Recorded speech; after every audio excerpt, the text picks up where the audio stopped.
Hey guys. This is What If Naruto had a save point system. Hit like and subscribe if you like this one. Let's start. Chapter 1. We are pain, that's all. We are God.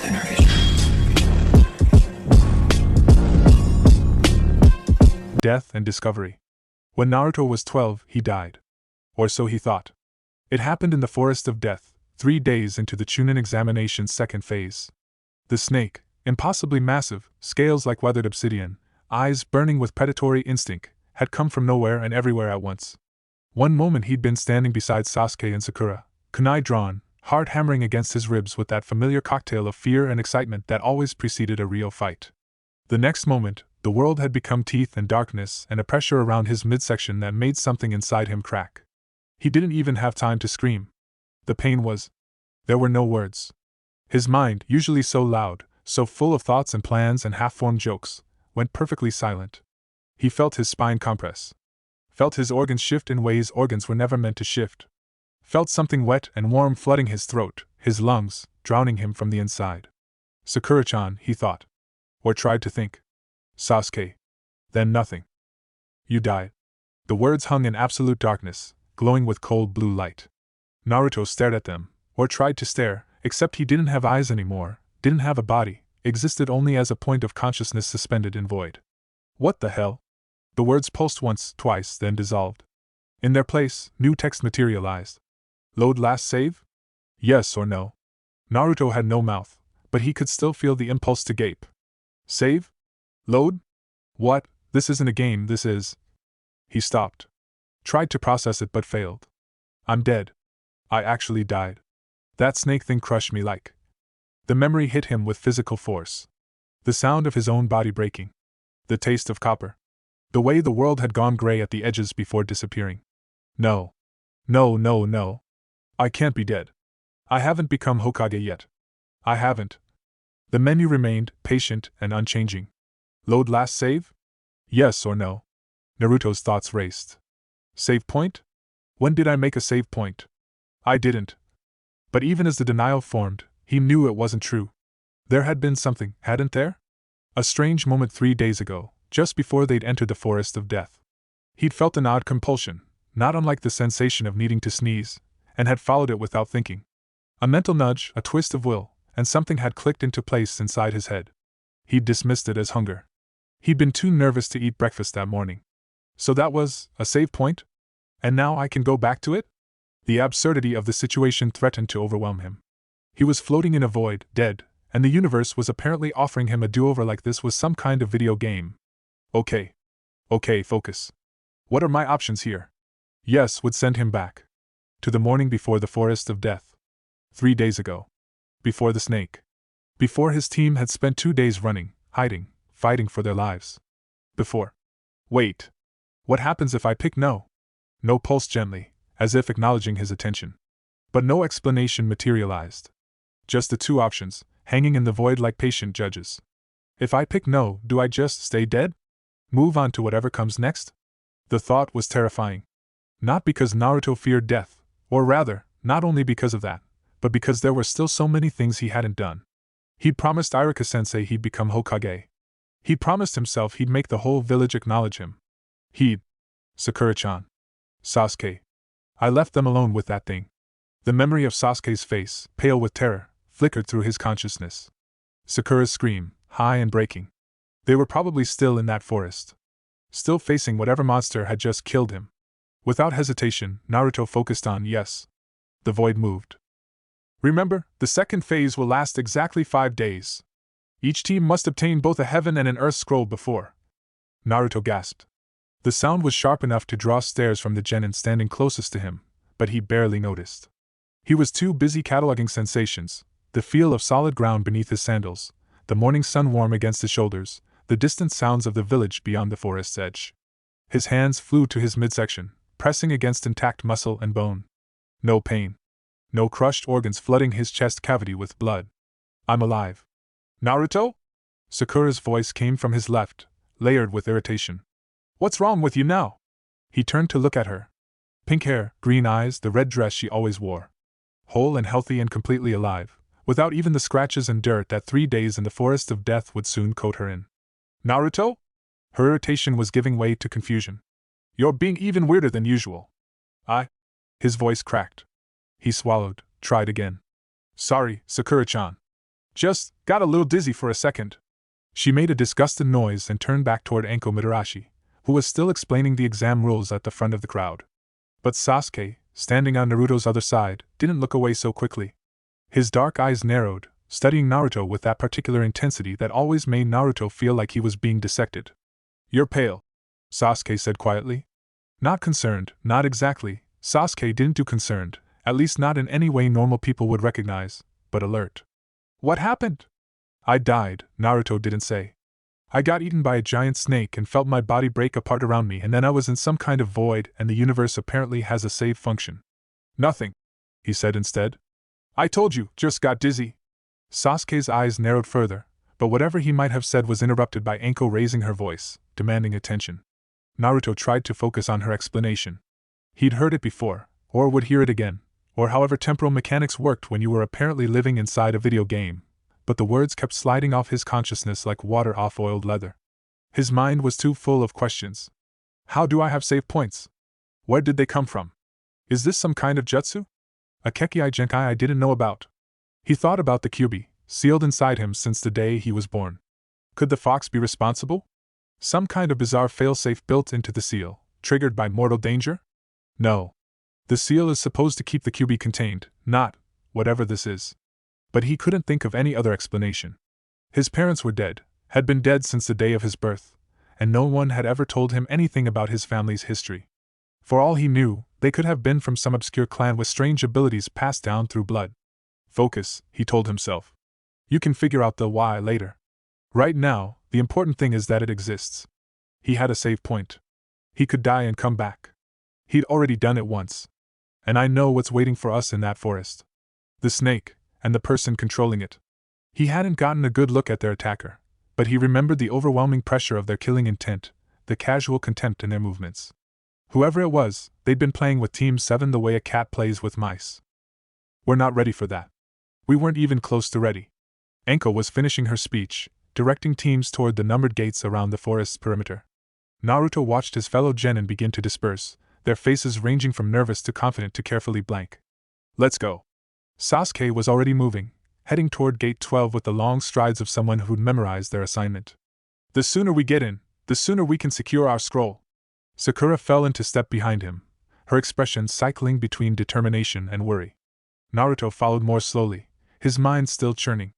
I could warn them. Tell them about the snake. But what would he say? Hey, I died and came back to life, and there's a monster waiting for us in there? Sasuke would think he was an idiot. Sakura would think he was trying to get out of the exam. Neither of them would believe him, and even if they did, what could they do? Dropping out wasn't an option. The exam required all 3 team members to proceed, and neither Sasuke nor Sakura would agree to quit based on Naruto's vague warnings about a bad feeling. I need more information. I need to understand what I'm dealing with before I can make a plan. They reached Gate 12. The Chunin proctor stationed there checked their credentials, marked their names off a list, and handed them a heaven scroll. Sasuke tucked it into his weapons pouch with the air of someone guarding a precious treasure. Same plan as before, he said quietly, positioning himself so his voice wouldn't carry beyond their small circle. We move fast, stay hidden, and only engage when we have clear advantage. Our goal is an Earth Scroll in the tower, nothing else. Sakura nodded. And if we run into stronger teams? We retreat. Find another opportunity. Sasuke's jaw tightened. I won't let pride get in the way of advancement. Except you will, Naruto thought.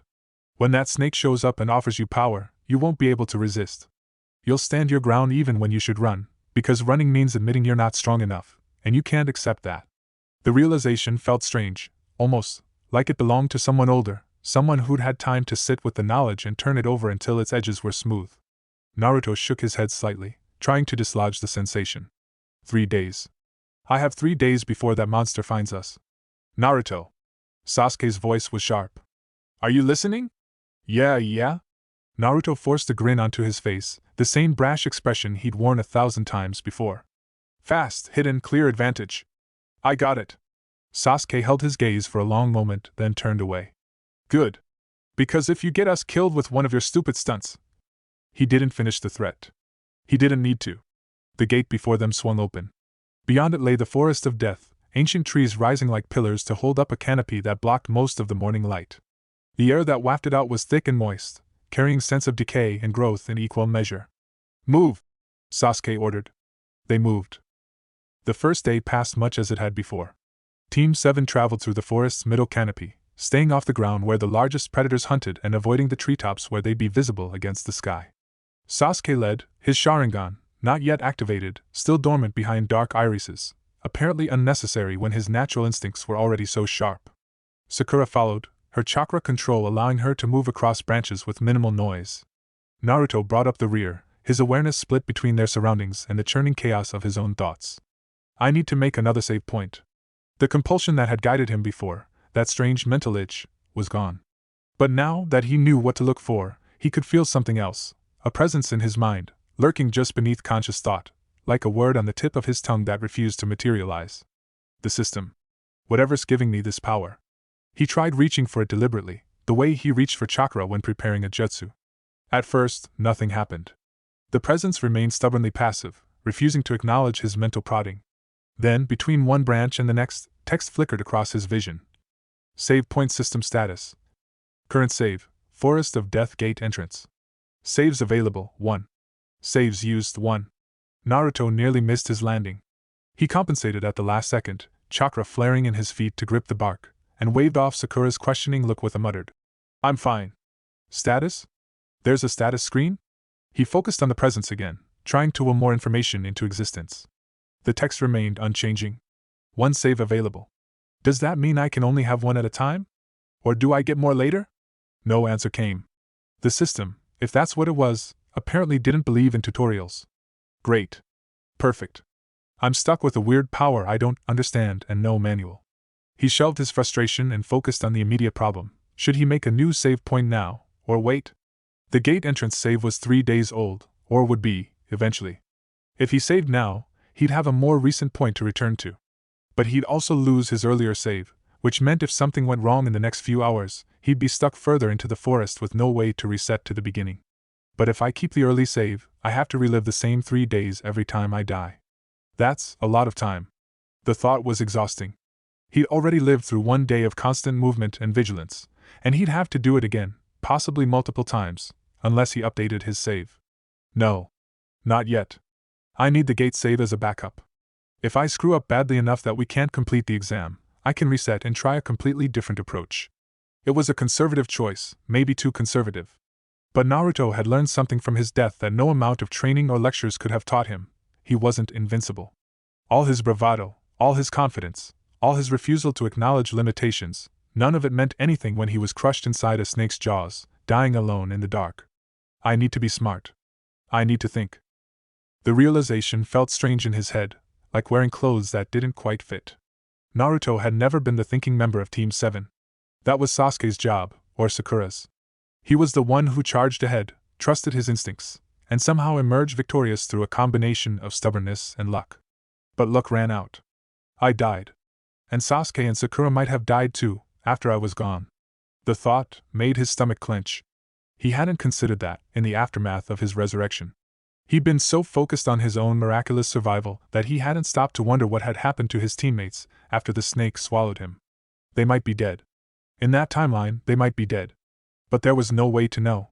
The system had brought him back to his save point, and whatever had happened in those final moments, Sasuke's fate, Sakura's screams, the outcome of the battle, was locked away in a future that no longer existed. Unless I let it happen again. Unless I make the same mistakes and die the same way. He wouldn't. He couldn't. Not now that he knew what was coming. 3 days, he reminded himself. I have 3 days to figure out a plan.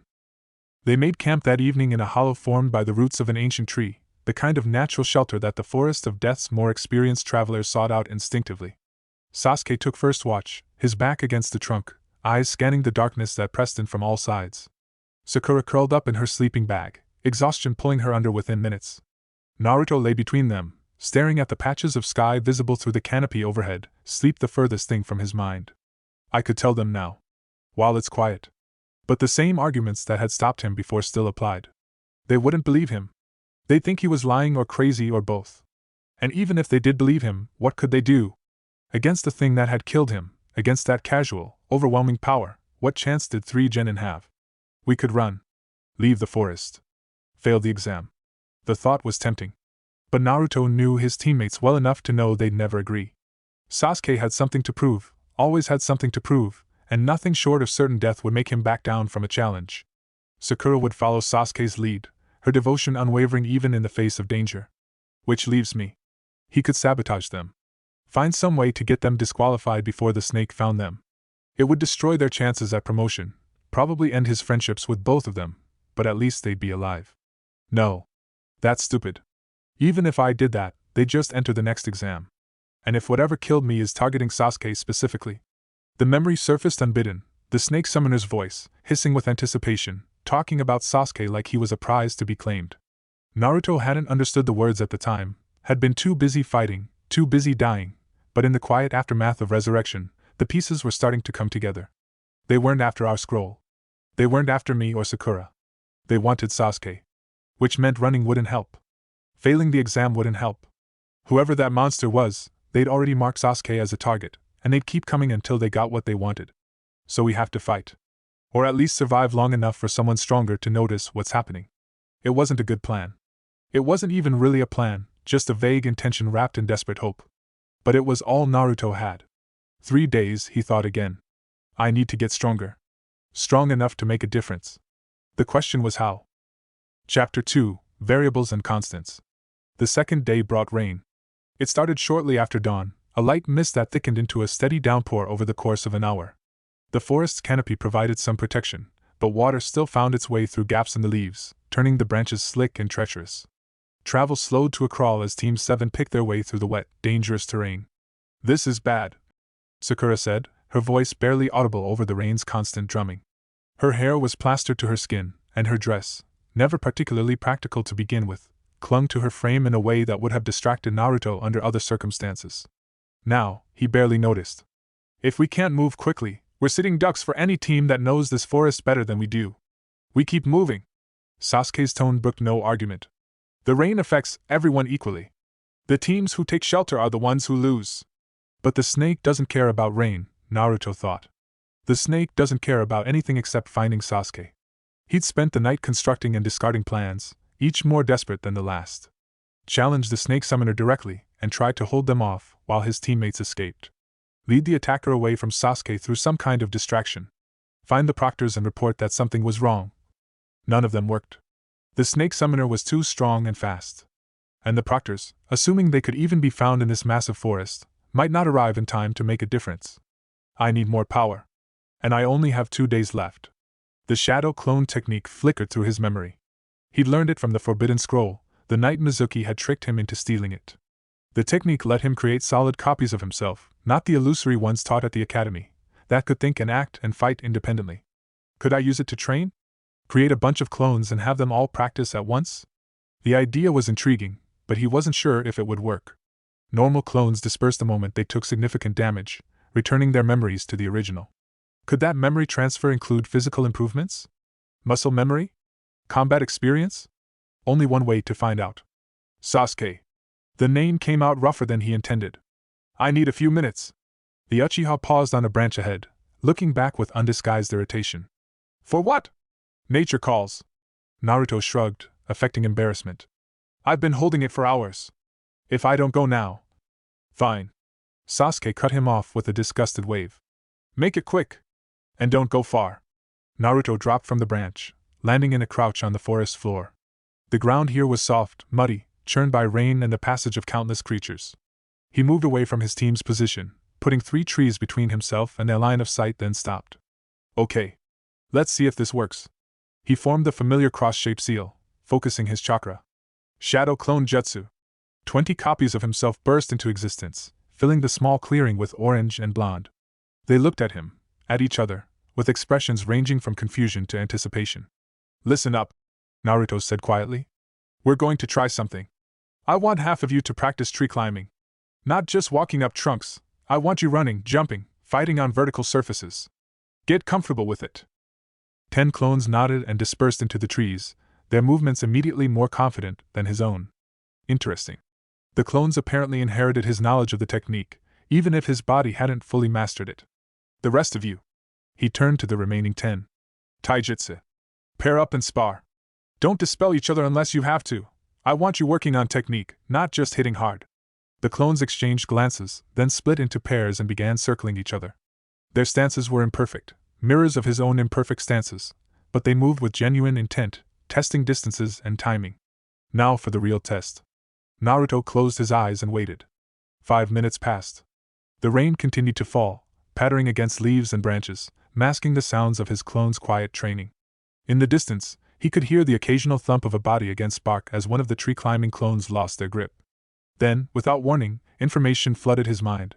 It came in fragments: muscle tension, balance adjustments, the exact angle needed to push chakra through his soles for maximum grip. One of the tree climbers had dispersed, and their experience was pouring into him like water into an empty vessel. It worked. Naruto opened his eyes, excitement bubbling up despite the circumstances. His body didn't feel any different. His muscles hadn't suddenly grown, his reflexes hadn't instantaneously sharpened, but his understanding had increased. He knew things he hadn't known 5 minutes ago. The sensation of bark beneath his feet. The way balance needed to adjust when moving upward versus across. This is it. This is how I get stronger. He recalled all the clones at once, bracing himself for the influx.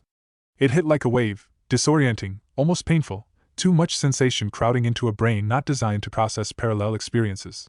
He stumbled, caught himself against a tree trunk, and waited for the mental static to fade.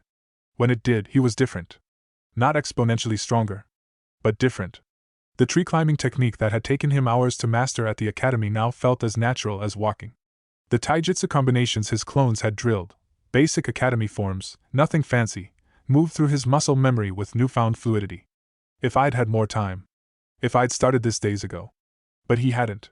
And the snake summoner wouldn't wait for him to finish training. I need to use this wisely. Focus on the techniques that matter most. He thought about the fight to come. About the snake's speed, the summoner's casual power, the way his entire team had been outclassed from the first moment. I can't beat them. Not in a straight fight. But maybe I can buy time. Create openings. Keep Sasuke and Sakura alive long enough for help to arrive. It wasn't victory. It wasn't even survival, not really. But it was something. What took you so long? Sasuke's question came the moment Naruto rejoined the team, his dark eyes sharp with suspicion. Naruto shrugged, projecting nonchalance. Had to find a spot with good drainage. Nobody wants to squat in a puddle. Sakura wrinkled her nose. Naruto, that's disgusting. Just being honest. He raised his hands defensively. You asked? I didn't ask anything. Sasuke asked? But her irritation was already fading, replaced by the low-level annoyance that characterized most of her interactions with Naruto. Familiar territory. Safe territory. Sasuke stared at him for a moment longer, then turned away. We've wasted enough time. Move. They moved. The day continued, the rain eventually tapering off as afternoon approached. Team 7 encountered 2 other groups, a Konoha team from an older graduating class, and a trio from Amegakure with rebreathers fixed to their faces, but both engagements ended without violence. The Konoha team was focused on reaching the tower, having already secured both scrolls. The Amenin assessed Team 7's wariness and apparently decided they weren't worth the risk. Different, Naruto realized. This is different from before. In his first run through these events, they hadn't encountered the Ame team at all. The timeline was shifting, small changes rippling outward from his altered behavior. Because I'm not acting the same. I did things I didn't do before and I'm being more cautious. And that's affecting how other teams perceive us. The realization was both encouraging and troubling. Encouraging because it meant he could influence events, could potentially steer them away from the disaster that had killed him. Troubling because it also meant he couldn't rely on his foreknowledge. The future wasn't fixed, wasn't a script he could simply memorize and follow. Well, he could, but it's troublesome to do everything exactly the same. I know the snake is coming. But I don't know exactly when, or from which direction, or what will trigger the attack. All he could do was prepare. And wait. That night, Naruto slipped away again. This time he was more careful, waiting until both Sasuke and Sakura were deep asleep before moving. He traveled nearly a quarter mile from their camp, far enough that the sound of his training wouldn't carry, then summoned as many clones as he dared. 50. 100. More. The clearing filled with copies of himself, each one awaiting instruction. Naruto divided them into groups, assigning tasks with the efficiency of a general marshalling troops. Tree climbing advanced? I want you jumping between branches, fighting on vertical surfaces, moving at full speed. Don't hold back. Taijutsu, but this time focus on defense. Blocking, dodging, redirecting. I need to survive hits, not just throw them. Chakra control. Go through every exercise you can remember from the academy. The more control I have, the more efficiently I can use jutsu. And one group, just 5 of you, I want to work on the shadow clone technique itself. Figure out how many clones I can maintain at once, how long they last, how much chakra each one costs. The clones dispersed to their tasks, and Naruto settled against a tree to wait. This time he kept a few clones close, using them as sentries to watch for approaching threats. If something attacked him while he was training, he wanted warning. Hours passed. The forest came alive around him, nocturnal predators emerging to hunt, insects singing their endless songs. Naruto let the sounds wash over him, using them to mask the noise of his clone's exertions. Every few minutes, a clone would disperse, sometimes through exhaustion, sometimes through deliberate choice, sometimes through the failure of a training exercise, and their experiences would flow into him. It was still disorienting, but he was learning to manage it. The trick was to not fight the influx, to let it settle naturally rather than trying to process it all at once. By the time dawn began to lighten the eastern sky, Naruto had absorbed the equivalent of hundreds of hours of training. His body still ached with the fatigue of a single sleepless night, but his mind was sharper than it had ever been. Not enough, he thought, dismissing the final clones. It's not enough. But it was more than he'd had yesterday. And more than he'd have tomorrow, if he didn't survive the snake. He made his way back to camp, slipping into his sleeping bag just as Sasuke began to stir. The Uchiha's eyes opened, scanning the clearing with automatic vigilance, and Naruto quickly closed his own eyes, feigning the slow emergence from sleep. Naruto. Sasuke's voice was flat. You look terrible. Thanks. Naruto mumbled, not having to fake the weariness in his voice. Really appreciate the confidence boost. When did you last sleep? Actually sleep? Before I died, Naruto didn't say. Before I learned that death wasn't the end, just a loading screen. I slept fine. Just had weird dreams. Sasuke's silence was skeptical, but he didn't push. After a moment, he turned to wake Sakura, and the business of breaking camp consumed their attention. One more day, Naruto thought. Just one more day. Chapter 3: The Snake Approaches. The third day began with an ambush. Not the snake, not yet, but a team from Kusagakure, 3 genin with grass-green Hittite and the desperate hunger of those who'd lost their scroll to another team. They struck without warning, emerging from concealment to cut off Team 7's path through the canopy. Hand over your scroll, the leader demanded. He was tall, lanky, with a thin face and eyes that darted constantly between Sasuke and Naruto, apparently dismissing Sakura as non-threatening. We don't want to hurt you. Just give us what we want, and we all walk away. Sasuke's response was immediate and predictable. He shifted into a combat stance, one hand drifting toward his kunai pouch. Try to take it. The Kusa nin's expression flickered with annoyance. He'd clearly hoped for an easy score, not a fight. Your funeral. What followed was chaos.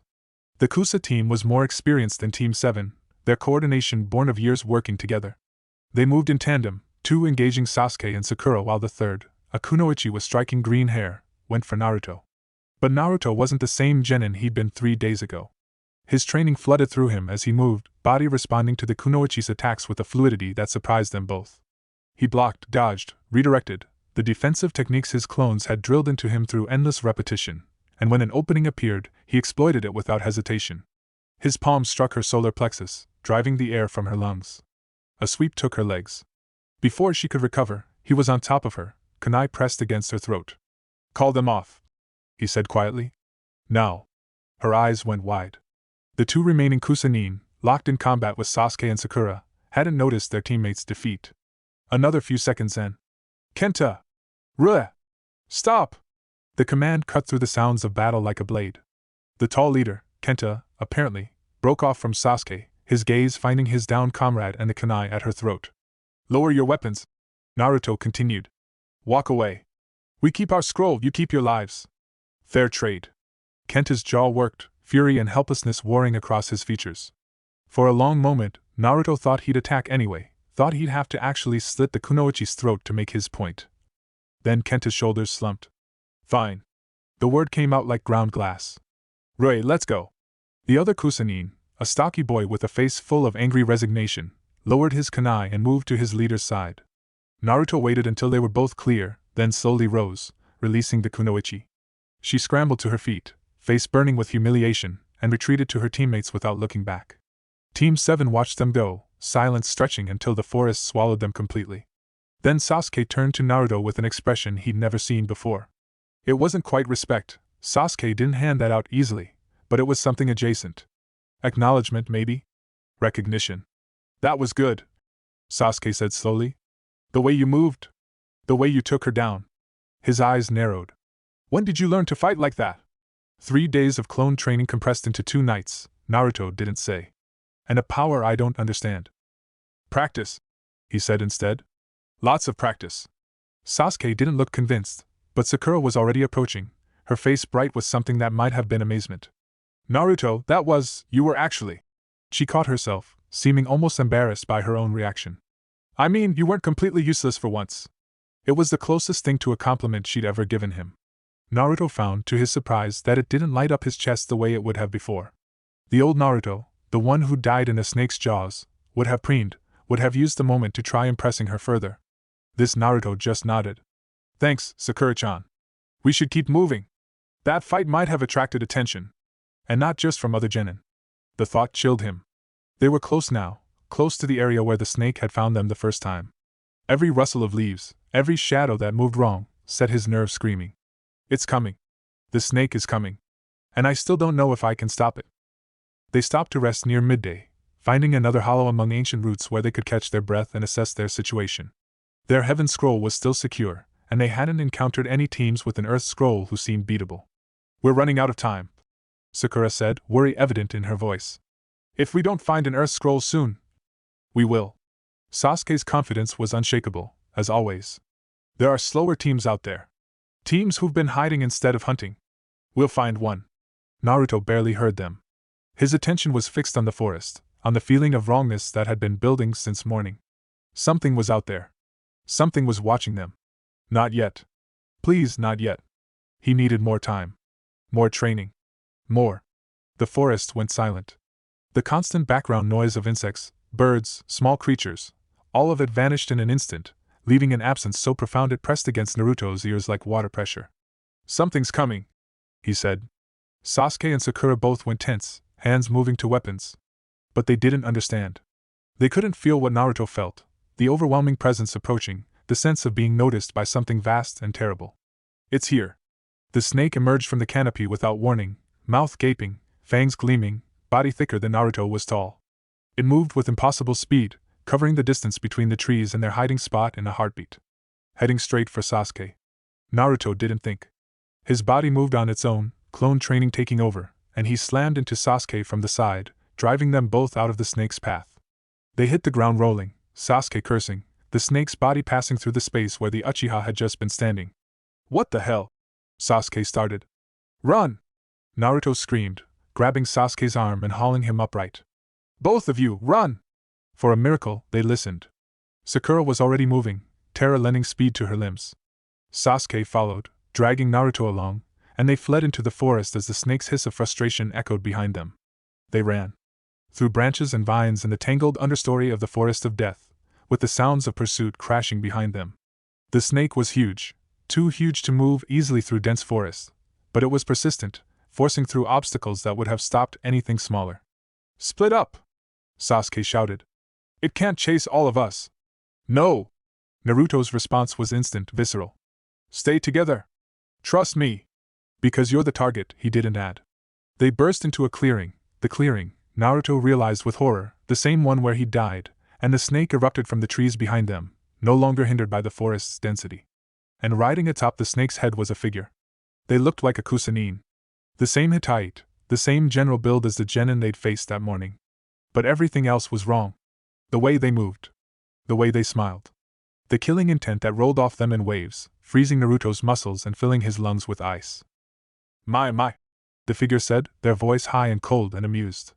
What energetic little mice. You've led me on quite a chase. Sasuke had stopped dead, his face pale, his body trembling. Sakura was crying silently, terror overwhelming her completely. And Naruto. Naruto was terrified too. The same terror that had paralyzed him before, that had let the snake take him without resistance. But this time, beneath the fear, something else burned. I died here. I died to this thing. And I came back. I'm not dying again. Who are you? His voice came out steadier than he expected. What do you want? The figure's smile widened, revealing teeth that weren't quite human. So the loud one has some courage after all. How delightful. They leaped down from the snake's head, landing lightly on the clearing's grass. My name is unimportant. What I want is very simple. Their eyes fixed on Sasuke. I want to give you a gift, Sasuke-kun. A gift that will make you so much stronger. Sasuke's trembling intensified. His mouth opened, but no sound emerged. Naruto stepped in front of him. You want him? Naruto said. You go through me. The figure tilted their head, studying him with what might have been curiosity. Through you? How amusing. Do you even know who I am, little boy? Do you have any idea what you're facing? Doesn't matter. Naruto formed the cross seal, summoning chakra. I know you're not getting past me. Shadow Clone Jutsu. The clearing exploded with copies of himself, 100, maybe more, straining his chakra reserves to their limits. The clones surrounded the figure and their snake, forming a barrier of orange and blonde. The figure actually laughed. It was an ugly sound, wet and wrong. Now this is interesting. Such an impressive technique for a genin. You continue to surprise me. Their tongue, impossibly long, snake-like, emerged to lick their lips. But I'm afraid quantity can never compensate for quality. They moved. One moment they were standing in the clearing's center, surrounded by Naruto's clones. The next moment, a dozen clones were dispersing, their memories flooding into Naruto's mind in a disjointed rush, pain, impact, the glimpse of a blade moving faster than eyes could track. Another dozen clones fell. Then another. The figure danced through them like wine through grass, barely pausing, barely seeming to try. No. No, this can't. I trained, I got stronger, More clones fell. The memories kept coming, overwhelming his ability to process them. Each death brought a fragment, or memory of the sensation, but not necessarily reliving the pain from it. Bones breaking, organs rupturing, the cold bite of kunai through flesh. It's not enough. I'm not strong enough. The figure emerged from the last of his clones, standing directly in front of him. Their face was flushed with pleasure, their smile wider than ever. Entertaining. They breathed. You were actually entertaining. That makes this almost sad. Their hand shot forward, fingers extended like a blade, aimed at Naruto's heart. Naruto tried to move. Tried to block. But his body was sluggish with terror and exhaustion, and the figure was too fast, too. A blur of red. Sasuke appeared between them, his body already twisting to intercept the strike. The figure's fingers pierced his shoulder instead of Naruto's chest, and Sasuke screamed, a sound Naruto had never heard from him before, raw and breaking. Sasuke!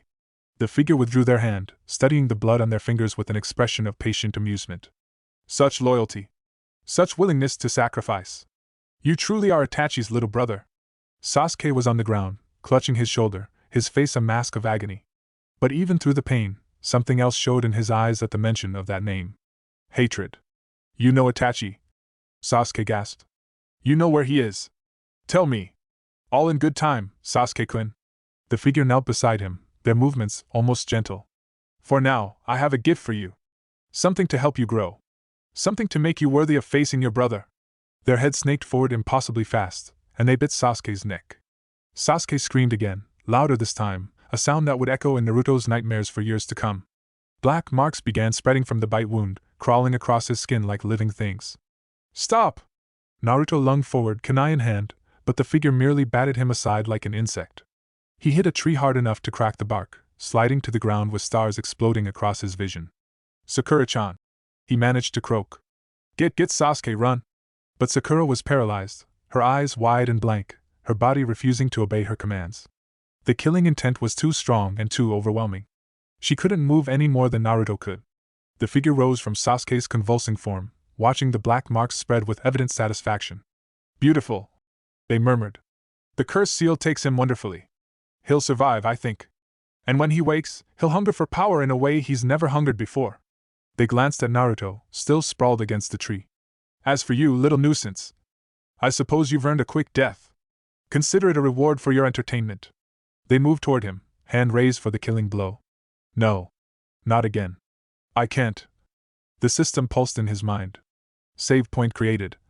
Time seemed to freeze. The figure's hand, descending toward his skull, stopped mid-motion. The forest, the snake, Sasuke's screams, all of it went silent. Autosave triggered, near-death conditions. What?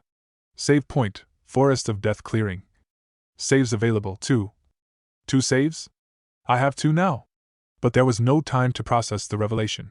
Time resumed, the figure's hand continued its descent, and Naruto made a choice. He didn't try to dodge. Didn't try to block. Instead, he focused on the save point menu, on the option that had greeted him in the void of death. Load last save? Yes. He was standing in the clearing. Sasuke and Sakura were beside him, frozen in postures of terror. The snake was emerging from the trees, mouth gaping. The figure, who Naruto now suspected was the snake summoner in disguise, was riding atop its head. The new save point. Right before things went wrong. But things had already gone wrong. Sasuke was frozen. Sakura was useless. The snake was attacking. Nothing had changed. No. Something changed. I changed. He had the memories of the fight, the knowledge that his clones were useless against this opponent, that pure numbers meant nothing in the face of overwhelming power. He knew how fast the figure could move, how strong they were, how casually they'd batted aside everything he could throw at them. Information, he realized. I have information I didn't have before. The fight wasn't a total loss. The snake lunged for Sasuke. Naruto shoved him aside, just like before, and they tumbled clear. But this time, when Sasuke started to speak, Naruto cut him off. Listen to me. That person on the snake, they're not a genin. There's something else, something way beyond us. They want you, Sasuke, specifically you. If you fight, you die. If you run alone, you die. Our only chance is to hold out until help arrives. Sasuke's eyes widened. How do you? No time. Sakura, same goes for you. Stay close, don't engage, let me handle it. You. Sasuke's voice cracked with disbelief. What can you possibly? Just trust me. The snake was recovering, turning for another strike. The figure atop it looked amused, apparently content to let their summon do the work. Naruto didn't wait for them to attack. He formed seals, summoned clones, and sent them in a different pattern than before, not to surround, but to distract, to buy seconds while he pulled Sasuke and Sakura deeper into the forest. Running is pointless. The figure called after them. You can't escape me, Sasuke-kun. No matter how far you go. But they were already moving, Naruto leading, his mind racing through options. I can't beat them. Can't even slow them down. Every time I load, they'll come at us the same way, from the same direction, with the same tactics. Unless I change the variables. He thought about the past 3 days. The training. The encounters with other teams. The small differences that had accumulated from his altered behavior. What if I changed more? What if I went back to my earlier save and rewrote everything? It would mean losing his new save point, the one the system had auto-created, right before the fight. But it would also give him 3 full days to prepare. 3 days to train harder, gather information, maybe even find allies. Can I even defeat this person? Even with unlimited attempts? He didn't know. But what he did know was this: he couldn't give up. Couldn't let Sasuke fall into the figure's hands. Couldn't watch his friends die while he stood by helplessly. The snake summoner said something about Itachi. About making Sasuke worthy to face him. They're planning something. Something that involves Sasuke specifically. And if I let that happen... Behind them, the forest exploded. The snake was smashing through trees, no longer bothering with stealth. The figure's patience had apparently run out. Fine. Naruto muttered. Fine. We do this the hard way. He grabbed his teammates and focused. Load save, Forest of Death Gate entrance. Yes. Remember, the second phase will last exactly 5 days. Each team must obtain both a heaven and an earth scroll before. Naruto gasped. 3 days. He was back to 3 days before everything fell apart. Sakura and Sasuke were staring at him. Anko was explaining the rules. Everything was exactly as it had been, twice before now. 3rd loop, he thought. 3rd time's the charm. But even as the familiar numbness of temporal displacement faded, he knew that platitudes wouldn't save them. He needed a real plan. Something beyond train harder or run faster. He needed help. The proctors. Anko, specifically. She seems like the type who'd believe a crazy story, or at least investigate if I gave her enough reason. But how? How could he convince a Jonin-level kunoichi that a deadly threat lurked in the forest, when his only proof was a timeline that no longer existed? I'll figure it out. I have 3 days. He pulled out a scrap of paper and the stub of a pencil from his weapons pouch, scribbling notes, while Anko's voice washed over him. The snake summoner wants Sasuke. They mentioned Itachi, which means there's history there. They used some kind of curse seal, black marks spreading from a bite wound. And they called themselves. He paused. Had they ever given a name? He couldn't remember. The fight had been too chaotic, too terrifying, and the memories of his clones' deaths had muddled everything together. No matter. The other details should be enough. He finished his notes, tucked them away, and turned his attention to the present. 3 days. A mystery to solve. A monster to prepare for. Let's see what I can do. Chapter 4. The Weight of Knowledge. The first thing Naruto did differently was talk to Kakashi. Their team leader had been scarce in the days leading up to the exam, occupied with missions or meetings or whatever Jonin did when they weren't supervising Genin. But Naruto knew where to find him: the memorial stone, the black monument where Kakashi spent hours staring at names carved into polished granite. He arrived just as the sun was setting, painting the sky in shades of orange and pink that matched his jacket. Kakashi was exactly where Naruto expected, standing before the stone, his single visible eye fixed on some invisible point in the distance. Kakashi-sensei. The Jonin didn't turn, didn't give any indication he'd heard. But after a long moment, his voice drifted back. Naruto. Shouldn't you be preparing for tomorrow? I am preparing. Naruto moved to stand beside him, keeping a respectful distance. I wanted to ask you something. What do you know about snake summoners? Now Kakashi turned, his eyes sharp with sudden interest. Snake summoners? Where did that question come from? Naruto had prepared his answer carefully, during the walk from Team 7's meeting spot to this quiet memorial ground. I heard some rumors. About a dangerous shinobi who uses snakes. Someone the village is worried about. Rumors. Kakashi's voice was flat, unreadable. And you thought you'd ask your sensei instead of, say, ignoring them like a normal genin? I wanted to know if they were true. Silence stretched between them. The memorial stone stood witness, patient and unchanging. There is someone, Kakashi said finally. A missing nin from Konoha. One of the legendary Sannin, in fact, a student of the third Hokage himself, before he turned traitor. Sannin. The word sent a chill down Naruto's spine. He'd heard stories about the 3 legendary ninja, Jiraiya the Toad Sage, Tsunade the Slug Princess, and Orochimaru of the Snakes. They were supposed to be among the strongest shinobi ever produced by the Leaf. And one of them is after Sasuke. His name is Orochimaru. Kakashi continued, his tone darkening. He was expelled from the village decades ago, after his human experimentation was discovered. Since then, he's founded his own hidden village, Odogekure, the village hidden in sound, and continued his research in secret. Human experimentation?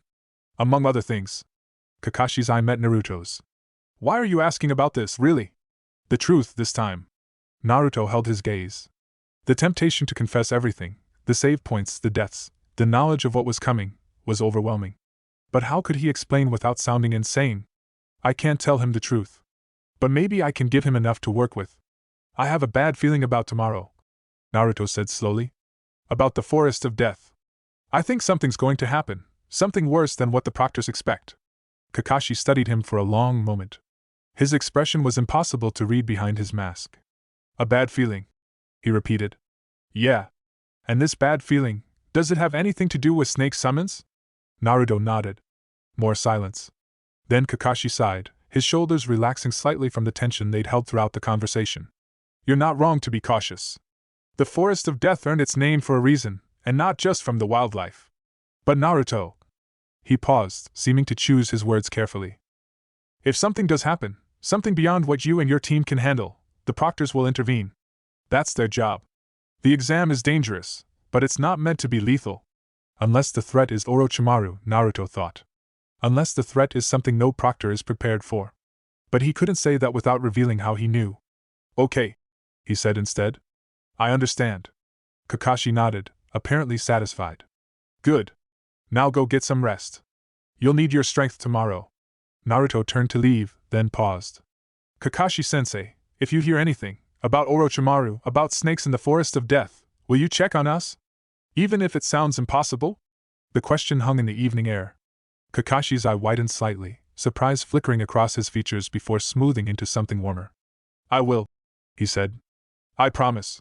A promise from a Jonin, Naruto thought as he walked away. It's not much, but it's something.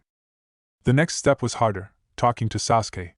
Not about the snake summoner, Naruto had already decided that was impossible without proof, but about training. About preparation. About the subtle differences in approach that might mean the difference between survival and death. He found his rival at the Uchiha compound, the empty streets and silent buildings giving the evening an eerie, haunted quality. Sasuke was in the courtyard of what had once been his family home, methodically working through kata with a wooden training sword. Sasuke. The Uchiha didn't stop, his movements flowing from one form to the next without pause. What do you want, Naruto? To train with you. Now Sasuke paused, the training sword freezing mid-swing. He turned, his expression caught somewhere between suspicion and disbelief. Train. With me. Yeah. Naruto moved into the courtyard, finding a clear space near the center. Taijutsu. No weapons, no jutsu. Just hand to hand. Why? It was a good question. The Naruto of 3 days ago, the Naruto who hadn't died, hadn't looped, hadn't discovered the power to rewind time, would never have made this request. He'd have been too proud, too stubborn, too caught up in his rivalry with the Uchiha prodigy. But that Naruto was gone. In his place stood someone who knew what was coming, who understood how little their petty competition mattered in the face of real danger. Because I need to get stronger, Naruto said honestly. And you're the best fighter on our team.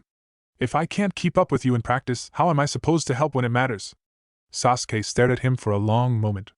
Something shifted in his expression, the suspicion fading, replaced by something that might have been curiosity. Fine. He set down the training sword and rolled his shoulders. Show me what you've got. They sparred for hours. Sasuke was better. That was obvious from the first exchange, his technique refined by years of focused training under the Uchiha clan's rigorous standards. Naruto couldn't match him for skill, couldn't come close, really, but he had other advantages. Speed, stamina, and the accumulated experience of hundreds of clone hours, showing him patterns and openings that his natural reflexes would never have caught. They traded blows, broke apart, clashed again. Naruto took more hits than he landed, but each exchange taught him something. How Sasuke shifted his weight before a high kick. The brief pause in his rhythm when transitioning from offense to defense. The tells in his stance that revealed which direction he was planning to move. Information, Naruto thought, blocking a knee strike and retaliating with an elbow that Sasuke barely dodged.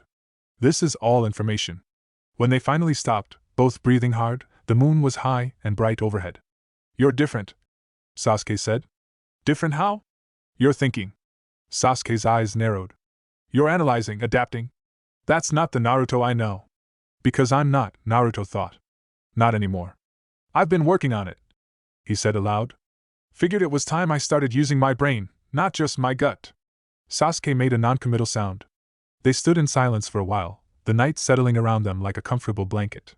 Tomorrow, Sasuke said eventually. The Forest of Death. Yeah. We're going to face stronger teams. Maybe even Jonin-level opponents, if things go wrong. I know. Sasuke turned to look at him directly. Whatever happens in there, don't hold me back. I can't afford to lose. Not when I'm so close. Close to what? Naruto wondered. To Itachi? To revenge? But he didn't ask. Some questions didn't have answers he was ready to hear. I won't hold you back, he said instead. I promise. The morning of the exam arrived, gray and overcast, clouds threatening rain that wouldn't fall for another day. Naruto met his team at the designated gathering point, his body thrumming with anxious energy. This is it. Third attempt. I need to make it count. Anko delivered her speech, same as before. Teams received their scrolls, same as before. Gates opened, genin flooded into the forest, same as before. But Naruto wasn't the same. He moved differently, watching the trees with heightened alertness. He suggested routes that veered away from the area where Orochimaru had found them twice before. When they encountered other teams, he analyzed threat levels and recommended strategies with a confidence that surprised even himself. You're being creepy, Sakura said on the second day, after Naruto had successfully predicted an ambush and led them to safety. It's like you know what's going to happen before it happens. Just paying attention. Naruto shrugged. The forest has patterns. If you watch closely, you can learn to read them. It wasn't entirely a lie. He had been paying attention. The forest's rhythms, the movements of other teams, the behavior of predators and prey, all of it was becoming familiar. But familiarity won't save us from Orochimaru. No matter what route they took, no matter how carefully they moved, Naruto knew the snake summoner would find them. He'd been targeted specifically. No, Sasuke had been targeted, and that kind of predator didn't give up easily. So I need to change the engagement. Make him fight on my terms, not his. The idea had been forming since his conversation with Kakashi. If Naruto couldn't beat Orochimaru directly, maybe he could draw attention to the fight. Create a disturbance big enough that the proctors, or other jonin, would have to intervene. But how? Orochimaru is a Sannin. He probably has ways to mask his presence, to keep the fight contained. Unless Naruto gave him a reason not to. What if I made myself interesting enough that he focused on me instead of Sasuke? It was a dangerous thought. Orochimaru wanted Sasuke for his Sharingan, for his potential as an Uchiha. What could Naruto possibly offer that would compete with that? The Kyuubi, he realized. I'm the Jinchuriki of the nine-tailed fox. If Orochimaru finds that interesting. But no. Even if Orochimaru cared about the Kyuubi, Naruto had no way to leverage that without revealing information he shouldn't have. And revealing the Kyuubi's presence might make things worse, not better. Think. There has to be another angle. The second day passed without incident. They found a secure camp, set up watches, tried to rest. Naruto barely slept, his mind churning through possibilities. The cursed seal, he thought suddenly. When Orochimaru bit Sasuke, he said something about making him worthy. What if I can prevent the bite? What if I can stop the seal before it takes hold? But how? Orochimaru had moved too fast for Naruto to stop directly. Even knowing it was coming hadn't helped. The Sannin was simply too powerful and skilled. Unless I distracted him at exactly the right moment. The idea was risky. It would require perfect timing, precise knowledge of Orochimaru's movements, and probably a healthy dose of luck. But it was better than nothing. I need to get close. When Orochimaru goes for Sasuke's neck, I need to be there to interrupt. He thought about his clones. Useless in direct combat against the Sannin, but maybe useful as a distraction. If he had enough of them, spread across the battlefield. No. He cut through 100 clones like they were paper. Numbers won't help. What about quality? What if I only made a few clones, but gave each one a specific purpose? The thought sparked something. Naruto sat up in his sleeping bag, mind racing. 3 clones. 1 to grab Sakura and run. 1 to attack Orochimaru from behind, just as a distraction. And 1 to grab Sasuke, to physically pull him away before the bite can land. Meanwhile, I keep the original Orochimaru focused on me. It was a long shot. The chances of all 3 clones succeeding were minimal. But if even one of them managed its task, I can save at least one person. He thought about the autosave feature, the way the system had created a new save point when he was about to die. If he could trigger that deliberately, put himself in mortal danger at a controlled moment, he might be able to create save points throughout the fight. Multiple checkpoints. Multiple chances to try different approaches. Like a video game boss battle. The comparison felt strange in his head, too casual for the life or death situation he was facing. But it was also appropriate, in a way. He was treating this like a game, learning patterns, exploiting mechanics, reloading when things went wrong. The difference is that the pain is real. The deaths are real. Every time I fail, I remember what it feels like to die. He pushed the thought aside. There would be time for trauma later, assuming he survived. Tomorrow. Everything happens tomorrow. Chapter 5, The Third Attempt. Dawn of the third day broke cold and clear, the previous day's clouds dispersed by overnight winds. Team 7 was moving by first light, their path curving toward the tower at the forest center. They hadn't found an Earth scroll yet. In both previous timelines, they'd secured one during a confrontation on this day, a fight with a team from Oto that Naruto now suspected had been orchestrated by Orochimaru himself.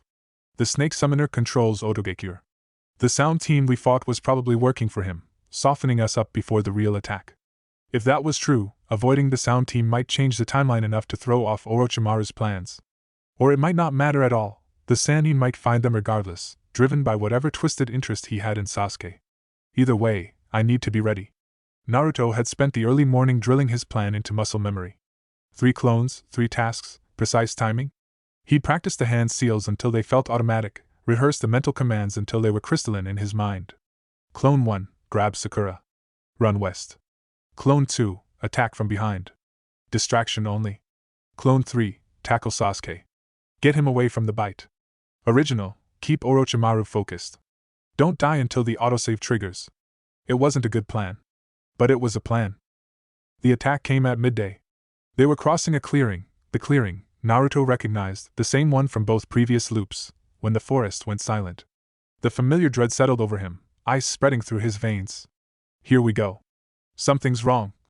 Sasuke muttered, his hand moving toward his kunai pouch. Form up, Naruto said, surprised by the steadiness of his own voice. Back to back. Don't leave any blind spots. Sakura obeyed without question, years of academy training overriding her confusion. Sasuke hesitated, his eyes narrowing at Naruto's sudden authority, then complied. The snake burst from the trees. Same direction as before. Same angle, same speed, same gaping maw aimed at Sasuke. But this time, Naruto was ready. Scatter! He shoved Sasuke one way, grabbed Sakura's arm and pulled her the other.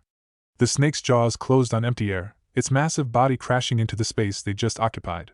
Run! Naruto shouted, already weaving hand seals. Get to the trees! Naruto, what? Just go! 3 clones popped into existence around him. Without a word, Clone 1 scooped up a protesting Sakura and bolted west. Clone 3 grabbed Sasuke's arm and started dragging him toward the eastern tree line. Clone 2 charged the snake. Now, Naruto thought, turning to face the rider emerging from the canopy. Show me what you've got. Orochimaru landed in the clearing with the grace of a predator, his Kusa disguise already beginning to slip. The Genin's face sagged unnaturally, revealing pale skin beneath. Clever, Orochimaru said, his voice dropping the false tenor of his disguise to reveal its true serpentine quality. You knew I was coming. Interesting. Lucky guess. Naruto settled into a fighting stance, trying to project confidence he didn't feel. You're Orochimaru, right? The missing Nin? Orochimaru's eyes widened slightly. You know my name. And you're still standing there. Either you're very brave or very stupid. Little of both, probably. The Sanin's laughter echoed through the clearing, cold and appreciating. Oh, I like you. You have spirit. It's almost a shame I'll have to kill you. He moved. Naruto had thought he was prepared. He'd seen Orochimaru's speed before, had the memories of his clones being torn apart in seconds. But knowing something intellectually and experiencing it directly were two very different things. One moment, Orochimaru was 20 feet away. The next, his fist was buried in Naruto's stomach. The pain was... Naruto gasped, doubling over, his vision going gray at the edges. But he didn't fall. Didn't collapse. Didn't give up. Autosave. I need to trigger the autosave. Still standing? Orochimaru sounded genuinely surprised. You have more resilience than I expected. Perhaps there's something interesting about you after all. The Kyuubi, Naruto realized. He's sensing the Kyuubi's chakra. It was a complication he hadn't anticipated. If Orochimaru decided the Ninetales was more valuable than Sasuke's Sharingan. But no. The Sanin's gaze was already tracking east, toward the spot where Clone 3 had dragged Sasuke into the trees. Your distractions won't work, Orochimaru said, turning away. Sasuke-kun is mine. No amount of cleverness can change that. Wait. Naruto lunged forward, ignoring the screaming protest of his damaged organs. His hand caught Orochimaru's cloak, yanking the Sannin back, or trying to. It was like pulling on a mountain. Orochimaru looked down at him, expression shifting from annoyance to curiosity. You really are persistent. Futilely so, but persistent. I won't let you take him. Let me? Another laugh, colder this time. Child, you don't have a choice in the matter.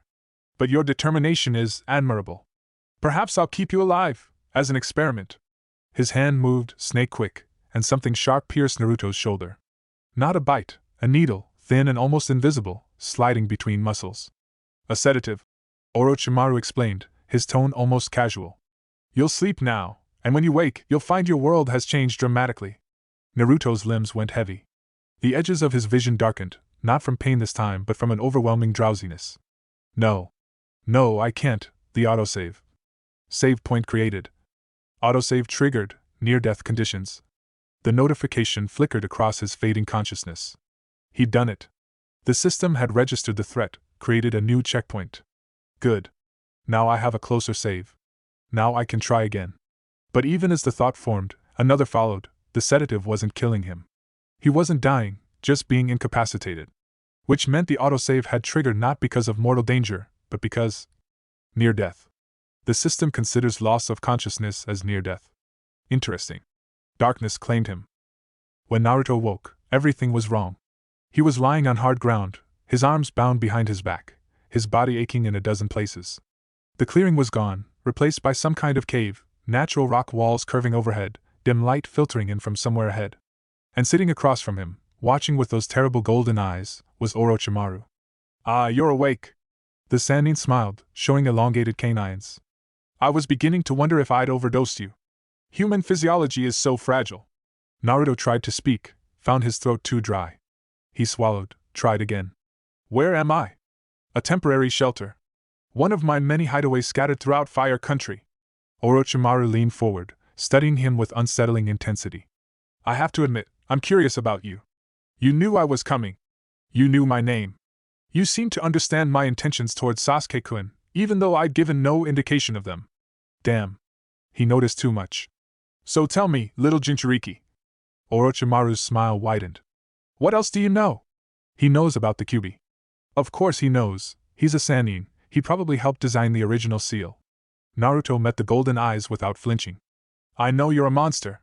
I know you want to use Sasuke for something terrible. And I know that sooner or later someone's going to stop you. Defiant to the end. How refreshing. Orochimaru rose, stretching like a cat. Unfortunately, defiance won't save you. Or your friends. Friends? Naruto's blood went cold. What did you do to them? Nothing yet. Sasuke-kun received my gift, as planned. The cursed seal is taking nicely. The girl is unimportant, but useful as leverage. They're both nearby, being watched by my subordinates. The cursed seal. He got to Sasuke anyway. Despite everything, the clones, the distraction, the desperate effort to change the timeline, Naruto had failed. Orochimaru had still bitten Sasuke. The cursed seal was still spreading through his teammate's body. But they're alive. Both of them are alive. What do you want from me? Naruto asked, his mind racing. Buy time. Figure out the layout. Find an opportunity to escape. Want? Orochimaru tilted his head. What I want is information. You knew things you shouldn't have known. I want to know how, and what else you might know. And if I don't tell you, then I'll extract it by other means. The Sannin's tone was light, almost playful. I have techniques that can strip a mind bare, layer by layer. The process is unpleasant for the subject. Usually fatal, actually. But you're a Jinchuriki. You might survive long enough to be useful. Mind-reading jutsu. He's threatening to read my memories. If Orochimaru did that, if he discovered the save point system. No. I can't let that happen. Naruto focused inward, reaching for the system presence that lurked at the edges of his consciousness. Load save, Forest of Death clearing. Yes. He was standing in the clearing. Clone 1 was grabbing Sakura. Clone 2 was charging the snake. Clone 3 was reaching for Sasuke. And Orochimaru was landing in front of him, his disguise already failing. Fourth loop. Different approach. Clever. Orochimaru said the same words as before. You knew I was coming. Interesting. This time, Naruto didn't engage. Didn't try to distract or delay. Instead, he turned and ran. A feint? Orochimaru sounded amused. How disappointing. The Sannin didn't pursue immediately. He probably expected Naruto to circle back, to try some kind of flanking maneuver. What he didn't expect was for Naruto to keep running, full speed, no hesitation, straight toward the forest edge. If I can reach the proctors. If I can find someone strong enough to fight him. A hand closed around his throat. Orochimaru's face appeared before him, no longer amused. Just cold. I don't appreciate being ignored, little Jinchuriki. The pressure increased. Naruto's vision spotted. Save point created. Autosave triggered, near-death conditions. Good. Another checkpoint. Load save? He ran the loop again. And again. And again. Each time, he learned something new. Orochimaru's exact speed when pursuing. The range at which his snake summons could be called. The blind spots in his awareness, the moments when his attention faltered. Each time, Naruto died. Usually at Orochimaru's hands directly, sometimes caught by the giant snake, occasionally felled by environmental hazards he hadn't noticed while fleeing. But each death created another save point. And each save point gave him more options. Saves available, 7. 7 saves. 7 chances to try something different. The system was adapting to his use, he realized. The more he pushed it, the more flexible it became. Autosaves triggered not just at the moment of death, but at moments of extreme stress, near misses, close calls, any situation where his life hung in the balance. It's learning. Or I'm learning to use it better. Either way, the result was the same, a growing library of checkpoints, each one a branch point where he could attempt a new strategy. But strategy alone won't beat Orochimaru. I need power. More power than I have. The Kyuubi's chakra flickered at the edge of his awareness. He touched it once before, during the fight with Haku on the bridge to Wave Country. Overwhelming rage, infinite strength, a power that had terrified even him. Could I use it deliberately? Call on the fox's power when I need it? The thought was dangerous. The Kyuubi hated him, hated all humans, probably, and its chakra corrupted everything it touched. But if the alternative was watching Sasuke fall to Orochimaru's cursed seal, watching Sakura be used as leverage, watching his friends suffer while he died over and over. I'll try it. In a timeline I can throw away. He loaded back to the clearing and, instead of running or fighting, reached inward. Hey! Back to the beginning. 3 days before everything went wrong. Naruto stood among his fellow genin, Enko's voice washing over him, and thought. I've been approaching this wrong. I keep trying to beat Orochimaru directly, or to run away, or to call for help. None of it works. What if the answer isn't about Orochimaru at all? He thought about Sasuke. About the cursed seal. About Orochimaru's words. A gift that will make you so much stronger. The cursed seal is the key. Orochimaru doesn't just want to kidnap Sasuke, he wants to mark him, to give him power that will eventually draw him to Oto. What if I could prevent the seal from taking hold? The idea sent his thoughts spiraling in new directions. Medical jutsu. Sealing techniques. Anything that might counter or neutralize Orochimaru's cursed seal before it could corrupt Sasuke's chakra system. I don't know anything about medical jutsu. But I know someone who might. His gaze found Sakura in the crowd. Pink hair, green eyes, determination mixed with nervousness. Sakura has the best chakra control on our team. If anyone could learn medical techniques quickly, it's her. But how could he convince her to learn something so specific without revealing what he knew? The same way I convinced Kakashi to pay attention. Hints. Partial truths. Let them draw their own conclusions. It would take time. More loops, more careful manipulation. But what else did he have? All the time in the world. As long as I keep dying and coming back. Chapter 6, Building Blocks. The following loops blurred together. Naruto lost count somewhere around the 20th iteration, the memories of each attempt stacking like layers of sediment. He experimented with different approaches, different timelines, different ways of nudging the world toward better outcomes. He spent one loop doing nothing but training, creating thousands of clones, pushing his chakra reserves to their limits, drilling combat techniques until they became instinct. By the end of those 3 days, his body was more capable than it had ever been. It wasn't enough. Orochimaru still crushed him. Still marked Sasuke. Still laughed at his futile resistance. He spent another loop gathering information. Sneaking into the library. Breaking into restricted archives. Learning everything he could about cursed seals, snake summoning, Orochimaru's history and abilities. He learned that the cursed seal was a form of corrupted natural chakra, similar to Sage Mode but twisted by Orochimaru's experiments. He learned that its removal was theoretically possible, but required expertise far beyond anything available in Konoha. He learned that Orochimaru had been obsessed with the Sharingan for decades, viewing it as a potential vessel for his immortality jutsu. He wants Sasuke's body. He wants to take it over, to make it his own. The revelation made Naruto's stomach turn. It also explained Orochimaru's patience, his willingness to let Sasuke roam free after placing the cursed seal. He wasn't kidnapping, he was cultivating. Letting the seed of darkness grow until it was ready for harvest. If I can't stop the seal, maybe I can prevent it from growing. Give Sasuke something else to focus on, something that pulls him toward light instead of darkness. But what? The Uchiha's entire existence revolved around revenge, killing Itachi, restoring his clan's honor. That obsession was what Orochimaru was exploiting, the crack through which his corruption could spread. I need to understand Sasuke. Really understand him, not just the surface rivalry. So Naruto spent loops doing exactly that. He trained with Sasuke, talked with him during quiet moments, learned the shape of his grief and anger. He discovered that beneath the cold exterior was a boy desperate for connection, someone who pushed others away not because he didn't need them, but because he was terrified of losing them the way he'd lost his family. He doesn't want power for its own sake. He wants it so he can protect himself. So he never has to feel helpless again. But the cursed seal doesn't offer protection. It offers consumption. And Sasuke's too angry to see the difference. Naruto filed the information away and moved on to the next variable, Sakura. Their pink-haired teammate was harder to read than Sasuke, in some ways.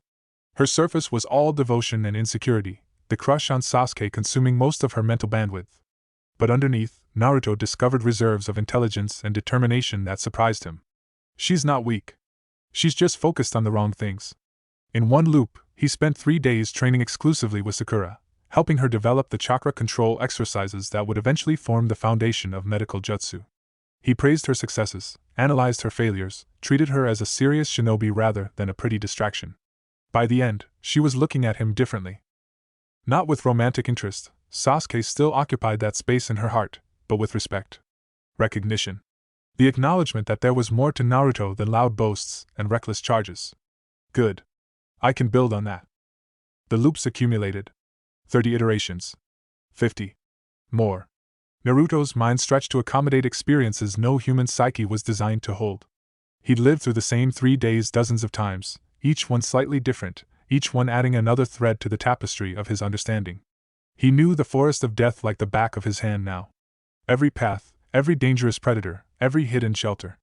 He could navigate its depths blindfolded, predict the movements of competing teams with eerie accuracy. He knew Orochimaru's patterns. The snake summoner was consistent in his approach, always striking on the third day, always targeting Sasuke first, always underestimating the Loud One, until it was too late. That consistency was a weakness Naruto could exploit. But knowledge alone wasn't enough. He needed allies. Resources? Power beyond what his own body could provide. The proctors, he thought. Anko specifically. She has history with Orochimaru. I read about it in the restricted files. If I can convince her that he's in the forest. The challenge was credibility. Anko was a Jonin, a special interrogation officer, someone who'd seen every kind of deception the shinobi world had to offer. She wouldn't believe a genin's wild claims without evidence. Unless I gave her evidence she couldn't ignore. Loop 63 began like any other. Naruto stood among the gathered genin, half listening to Anko's speech about the forest of death's dangers. But his attention was elsewhere, focused on the snake-like woman at the crowd's center. Purple hair. Mesh bodysuit. The curse seal mark on her neck, usually hidden beneath her coat collar. She was Orochimaru's student once. She carries his mark just like Sasuke will. When the speech ended and teams began dispersing toward their assigned gates, Naruto broke away from Sasuke and Sakura. "Where are you going?" Sakura demanded. "Bathroom. I'll catch up." He found Anko near the forest's edge, studying a map and making notes on a clipboard. No one else was close by. The other proctors had already taken their positions, and the genin were focused on the gates. "Midarashi-san." Anko looked up, irritation flickering across her features. "What do you want, brat? You should be with your team. I need to tell you something. About someone who's going to be in that forest. Let me guess." Her tone was dry, unimpressed. "You've heard rumors about scary monsters and want to back out. Sorry, kid, no refunds on." Orochimaru. The name hit like a physical blow. Anko's clipboard clattered to the ground, her hand moving instinctively to the mark on her neck. Her eyes, previously bored, turned sharp and dangerous. "What did you say?" "Orochimaru is going to infiltrate the forest of death during the exam. He's coming for one of the genin, a specific target with abilities he wants to acquire." "That's impossible." But Anko's voice had lost its certainty. "He wouldn't dare. Not here, not with so many." "He would. He has." Naruto met her gaze steadily. "I know it sounds crazy. But I also know that you carry his cursed seal. I know he was your sensei before he defected. And I know that if he's really coming, you're one of the only people in Konoha who might be able to recognize him." Anko stared at him for a long moment. The fear in her eyes was real, visceral, the terror of prey confronting its predator. "How do you know these things?" Her voice was barely a whisper. "I can't explain. Not yet. But I'm asking you to be ready. To watch for signs of his presence. And if you see him, if you even suspect he's there, call for backup immediately. Don't try to face him alone." "Why are you telling me this?" "Because I've watched you die fighting him," Naruto didn't say. "Because in a dozen timelines, you've charged in alone and been overwhelmed, and your sacrifice bought us minutes at best. Because I don't want anyone else to suffer because of that monster," he said instead. "And because I think you deserve a chance to face him on your own terms, with support. Not as a victim, but as a warrior." Something shifted in Anko's expression. The fear didn't disappear, but it was joined by something else, determination maybe. The spark of someone given a choice they'd been denied before. "If you're lying to me," she started. "I'm not. You'll see for yourself on the third day. Just be ready." He turned and walked away, leaving her standing at the forest edge with questions she couldn't answer and warnings she couldn't ignore. One more piece in place, he thought. Now I just need to make sure everything else aligns. The third day arrived. Team 7 moved through the forest, their path carefully chosen to intersect with Orochimaru's approach vector. Naruto had spent the past 2 days positioning them, adjusting their route by small degrees until they were exactly where he needed them to be. The same clearing. But this time, I'm ready. "Naruto." Sasuke's voice was low, suspicious. "You've been acting strange this whole exam. What's going on?" "Strange how?" "Like you know things you shouldn't. Like you're expecting something." "Because I am. Because I've done this more times than I can count with my hands." "Just nervous," Naruto said. "Big exam, high stakes. You know how it is." Sasuke didn't look convinced, but before he could push further, the forest went silent. "Here we go. One more time." The snake emerged. Orochimaru descended. The clearing transformed into a battlefield. But this time, the battle had more participants. Orochimaru! Anko's voice split the air like thunder. She came from above, kunai blazing in both hands, her trajectory aimed directly at the snake summoner's skull. Orochimaru's eyes widened. He hadn't expected this. None of his carefully laid plans had accounted for his former student appearing at exactly the wrong moment. Anko-chan. He sidestepped her attack with casual grace. What a pleasant surprise. I see time hasn't dulled your impulsiveness. Shut up! She was already pressing, her movements desperate and fierce. You don't get to talk to me. You don't get to. Her words dissolved into screams as the cursed seal on her neck flared. Orochimaru watched with clinical interest, making no move to stop her self-destruction. Still trying to fight the seal, I see. Admirable, but pointless. You belong to me, Anko-chan. You always have. Naruto moved. His clones burst into existence, not attacking but flanking, creating a cordon around Sasuke and Sakura, pulling them back from the fight. At the same time, he charged Orochimaru directly, exploiting the moment of distraction Anko's arrival had created. His kunai scored a line across the Sanin's cheek. The clearing went silent. Orochimaru raised a hand to his face, examining the blood on his fingers. His expression shifted from contempt to genuine surprise. You cut me. He sounded almost delighted. No one has cut me in. Oh, how long has it been? First time for everything, Naruto said, settling into a defensive stance. Indeed. Orochimaru's tongue emerged, snake-like, to lap the blood from his wound. Perhaps I've underestimated you. The loud one, with no special bloodline, no notable heritage, and yet you cut me. I'll do more than that before this is over. Oh, I believe you'll try. The Sanin's smile returned, wider and more predatory than before. This might actually be entertaining. He moved. Naruto moved. And the real battle began. Chapter 7, The Turning Point. It wasn't a fight, not really. Fights implied some possibility of victory, some balance between opposing forces. What Naruto experienced in that clearing was more akin to natural disaster, the overwhelming, impersonal destruction of forces beyond human control. Orochimaru played with him. There was no other word for it. The Sannin could have ended the fight in seconds, could have crushed Naruto's throat or pierced his heart, or simply overwhelmed him with killing intent until his nervous system shut down. Instead, he drew it out, testing Naruto's limits, probing his defenses, studying him with the detached curiosity of a scientist examining a new specimen. And through it all, Naruto fought. He used every technique he'd mastered, every tactic he developed across dozens of loops. He attacked from multiple angles with shadow clones. He exploited openings that existed for fractions of seconds. He took hits that should have killed him and kept moving, driven by chakra and stubbornness, and the desperate knowledge that his friends' lives hung in the balance. It wasn't enough. Impressive, Orochimaru said, catching Naruto's fist and squeezing until bones creaked. You've exceeded my expectations considerably. But you must realize by now that this is pointless. Naruto spat blood in his face. It was childish. Petty. The kind of defiance that accomplished nothing except making his eventual defeat more painful. But it was also exactly the kind of thing that made Orochimaru pause, that threw off his rhythm for the briefest instant. And in that instant, Anko struck from behind. Her kunai was aimed at the base of Orochimaru's skull, her movement honed by years of regret and fury. It should have killed him. Would have killed almost anyone else. Orochimaru caught it without looking. I told you, Anko-chan. He didn't bother turning, his attention still fixed on Naruto. The seal connects us. I can feel everything you feel. Your hatred. Your fear. Your pathetic hope that this time will be different. Go to hell. Someday, perhaps. He released Naruto's fist and turned, impossibly fast, his hand closing around Anko's throat. But not today. And not because of you. Anko-san. Naruto lunged forward, only to find himself caught by the giant snake, when had it gotten so close, its coils wrapping around his limbs with crushing force. Now then.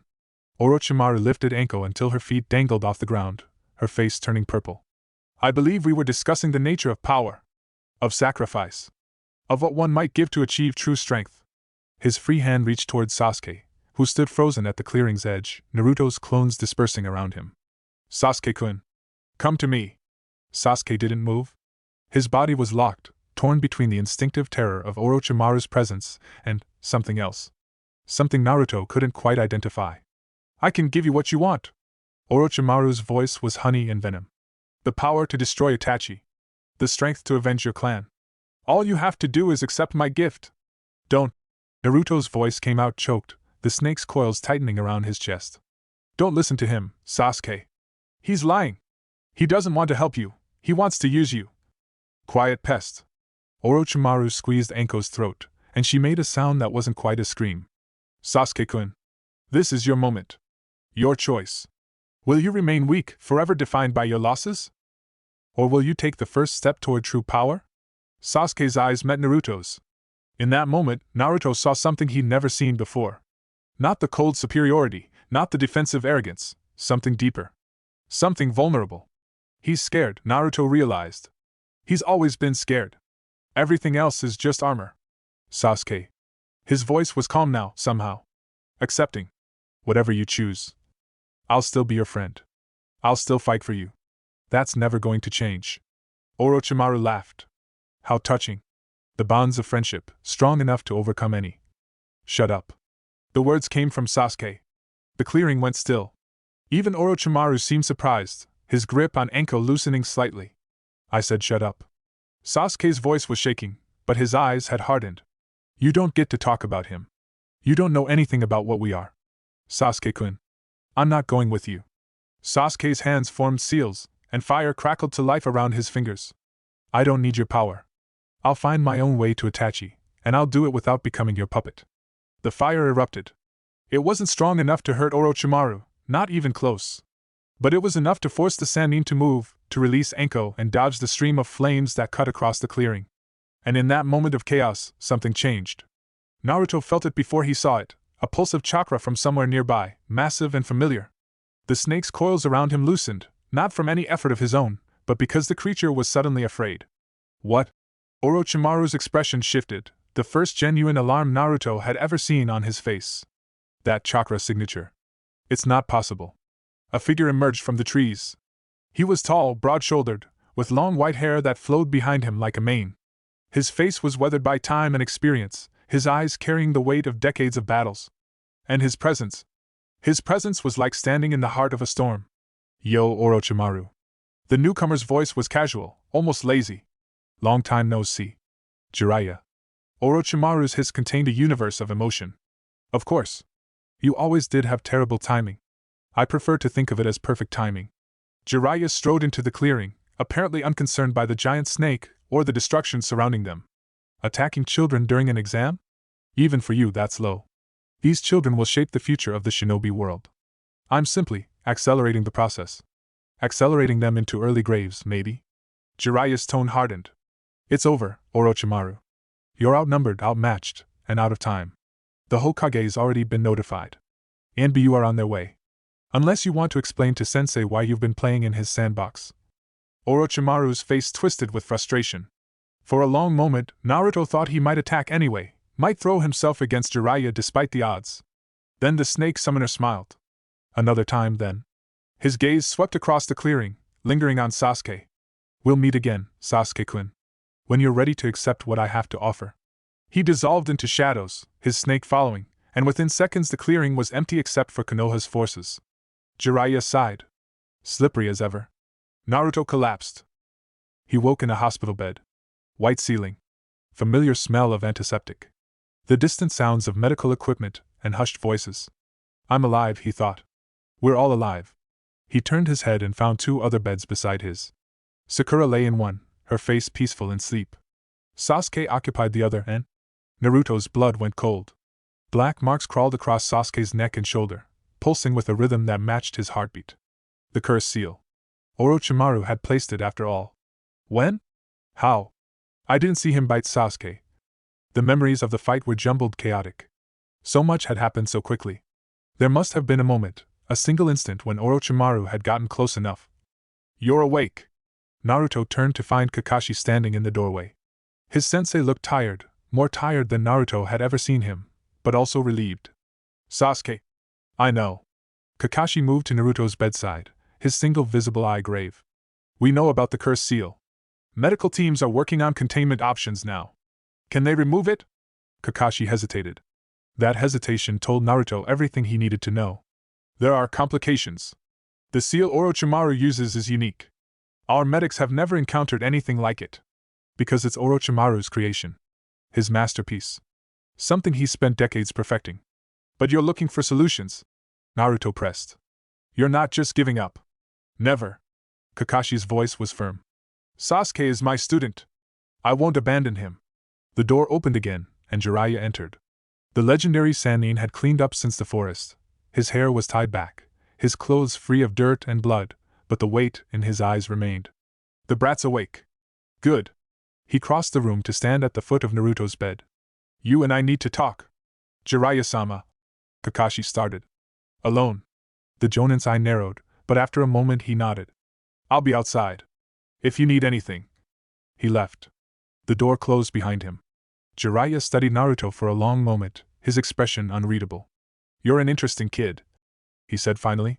Enko told me what you said to her before the exam. About Orochimaru. About knowing things you shouldn't. Naruto tensed.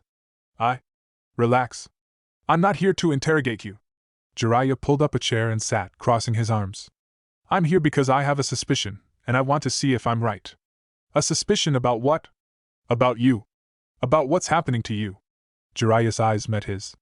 I've been around a long time, kid. I've seen things that most people think are impossible. Time loops.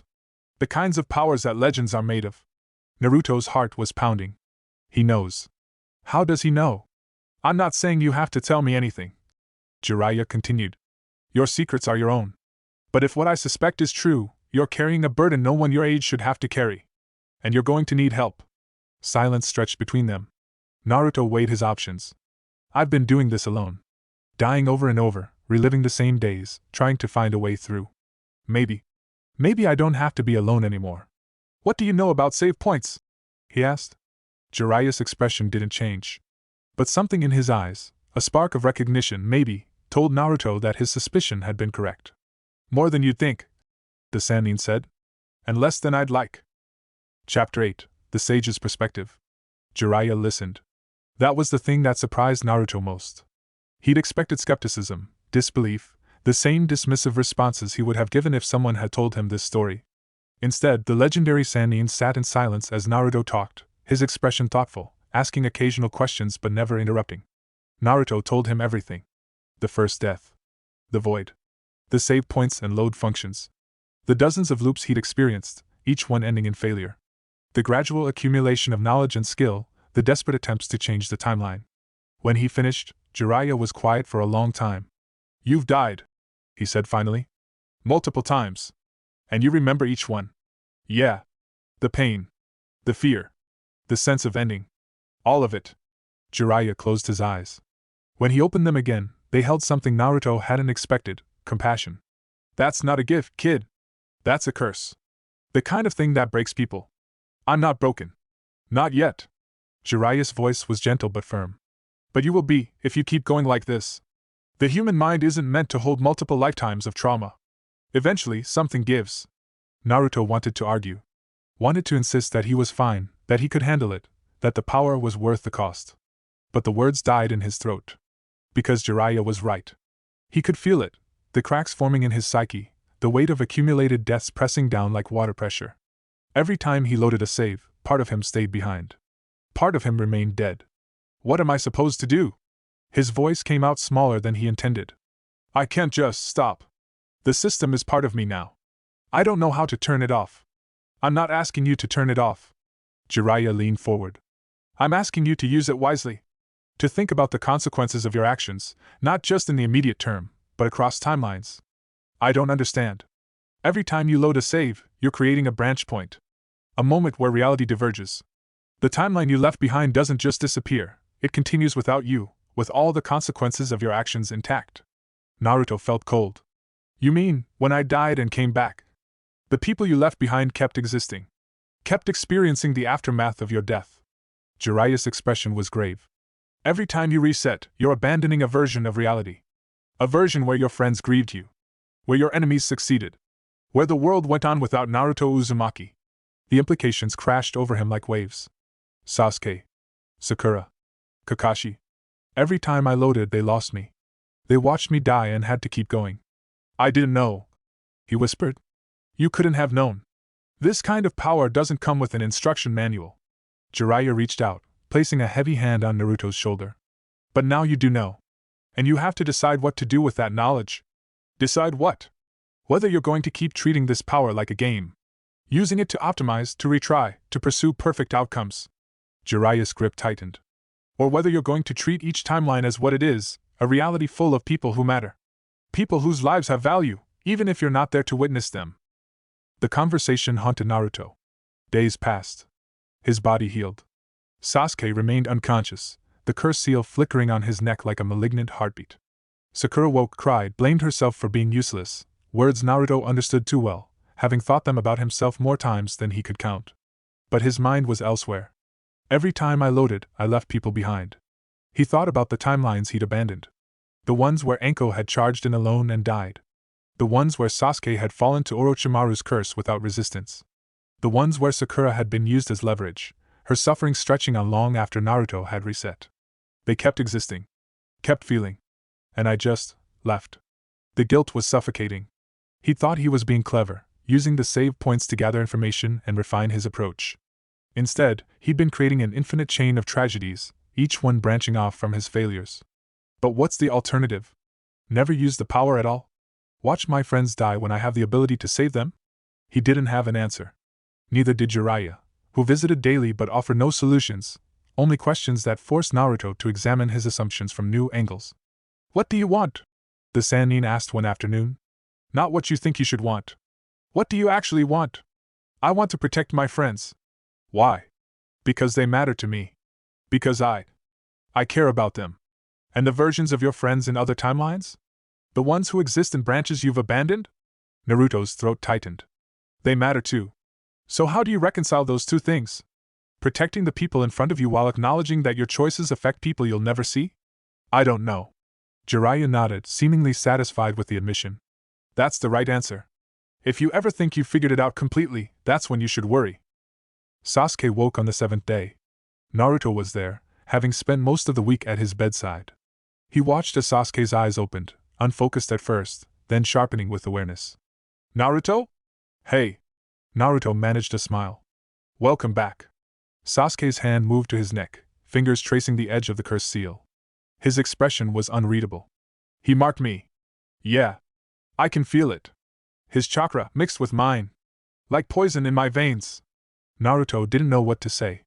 The curse seal's corruption was beyond anything he could address, beyond anything most people could address. All he could offer was his presence. We're going to find a way to help you, he said finally. Kakashi-sensei, Jiraiya-sama, the whole village, everyone's working on it. Sasuke was quiet for a long moment.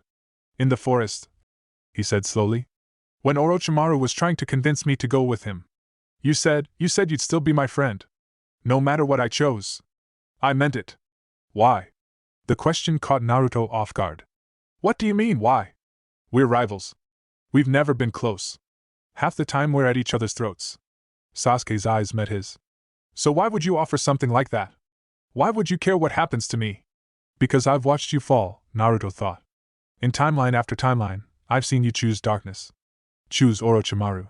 Become something twisted and wrong. And it breaks my heart every single time. But he couldn't say that. Couldn't explain the weight of accumulated futures, the knowledge of paths not taken. Because you're my teammate, he said instead.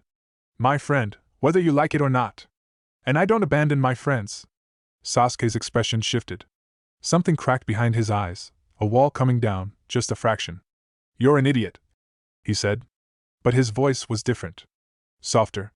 Probably. Naruto grinned. Deal with it. Chapter 9, Moving Forward. The Chunin exams were suspended. Word of Orochimaru's intrusion spread through Konoha like wildfire, sparking panic and outrage in equal measure. The Hokage addressed the village, confirming the threat while reassuring citizens that measures were being taken. NBU patrols doubled. Security at the village gates increased. The atmosphere shifted from celebratory anticipation to wary vigilance. For the genin who'd participated, the suspension meant uncertainty. Naruto didn't know if the exams would resume, or if another opportunity for advancement would come anytime soon. He found he didn't care as much as he would have expected. Promotion seems less important when you've died a dozen times, he thought wryly. Perspective changes things. His training continued, though its nature had shifted. Jiraiya took an active interest in his development, visiting daily to work on chakra control and the basics of sage arts. The legendary Sanin's teaching style was unorthodox, heavy on philosophy and improvisation, light on structured curriculum, but effective in ways Naruto was only beginning to appreciate. Your power, Jiraiya said during one session. The save points. Have you used it since the forest? No. Naruto hadn't even considered it. Didn't seem necessary. Good. Let's keep it that way for now. Jiraiya's expression was serious. I want you to live forward for a while. Experience time the way everyone else does, linear, irreversible. Let yourself adjust to the idea that actions have permanent consequences. You're worried I'll get dependent on it. I'm worried about a lot of things. Jiraiya's tone softened. But yes, dependency is one of them. Powers like yours are seductive. They promise control, certainty, the ability to fix any mistake. But they can also trap you, make you afraid to commit to any action because you're always thinking about the reset. Naruto nodded slowly. He'd already felt the pull, the temptation to save every few minutes, just in case. The knowledge that he had a safety net waiting made risk feel different. Made everything feel reversible. But it's not reversible. Not for the people I leave behind. I'll be careful, he said. I know you will.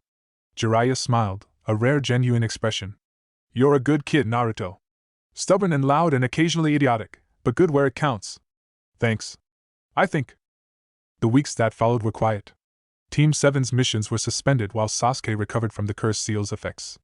Kakashi divided his time between checking on his students and consulting with village elders about the Orochimaru threat. Sakura threw herself into studying, determined to become stronger, a development Naruto quietly encouraged, recognizing the seeds of her future potential. And Naruto trained. Not with shadow clones this time. That technique felt tainted now, associated too closely with the desperate loops he was trying to leave behind.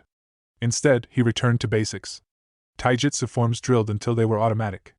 Chakra control exercises that pushed his reserves to their limits. Long runs through the village and surrounding forests, building endurance he'd always taken for granted. It was boring. Unglamorous. The kind of training that produced results measured in months rather than moments. He loved it. This is real, he thought, feeling muscles burn after a particularly grueling session. This progress is mine. No shortcuts, no resets, no borrowed time. The discipline felt like penance somehow. A way of honoring the timelines he'd abandoned, the versions of himself who died so the current Naruto could keep going. One evening, Sakura found him at the training grounds. She'd been visiting regularly since being released from the hospital. Her demeanor changed in subtle ways Naruto was still trying to understand. Less fawning over Sasuke. More focused on her own development. Occasionally looking at Naruto with an expression he couldn't quite parse. You're here again, she said, watching him practice shuriken throws. Where else would I be? I don't know. Ichiraku? Bothering Irika-sensei? Doing literally anything besides training? Naruto paused, considering. I guess I've changed. Obviously. Sakura moved closer, her own equipment bag slung over one shoulder. The question is why? Because I've lived through things no 12-year-old should experience. Because I've died and come back and realized how fragile everything is. The forest changed me, he said carefully. Seeing Orochimaru. Seeing how outclassed we were. Made me realize I need to get serious. Sakura was quiet for a moment. That's not all of it. What do you mean? You've been different since before the forest. The way you fight. The way you think. Even the way you talk to people. Her green eyes were sharp, probing. Something happened to you, Naruto. Something big. And you're not telling us what it is. She's smarter than I give her credit for, Naruto realized. She's been watching. Piecing things together. I can't explain everything, he said finally. Not yet. Maybe not ever. But I promise it's not anything bad. I'm still me. Just more. Sakura studied him for a long moment. Then, unexpectedly, she nodded. Okay. Okay? That's it. For now. She set down her bag and began stretching. But eventually, you're going to tell me the whole story. And I'm going to be there when you do. It wasn't a threat. It wasn't even really a demand. It was a statement of fact, delivered with the quiet confidence of someone who'd made a decision and intended to follow through. Sakura Haruno, Naruto thought was something like all. Where did this version of you come from? Deal, he said. Chapter 10, Shadows Gathering. The calm couldn't last. News arrived 3 weeks after the forest. Orochimaru's forces had been spotted near the Land of Fire's western border. Intelligence suggested they were gathering, positioning themselves for some kind of offensive. The target was obvious. Konoha itself. He's coming back, Kakashi said during a briefing with Team 7. His expression was grim. The Hokage believes Orochimaru will attempt an assault during the reconvened Chunin exams. Maximum chaos, maximum destruction, maximum opportunity to pursue his objectives. Objectives like Sasuke. Sakura's voice was hard. Among others. The third Hokage himself may be a target. Orochimaru has history with his former teacher. Naruto listened, his mind racing.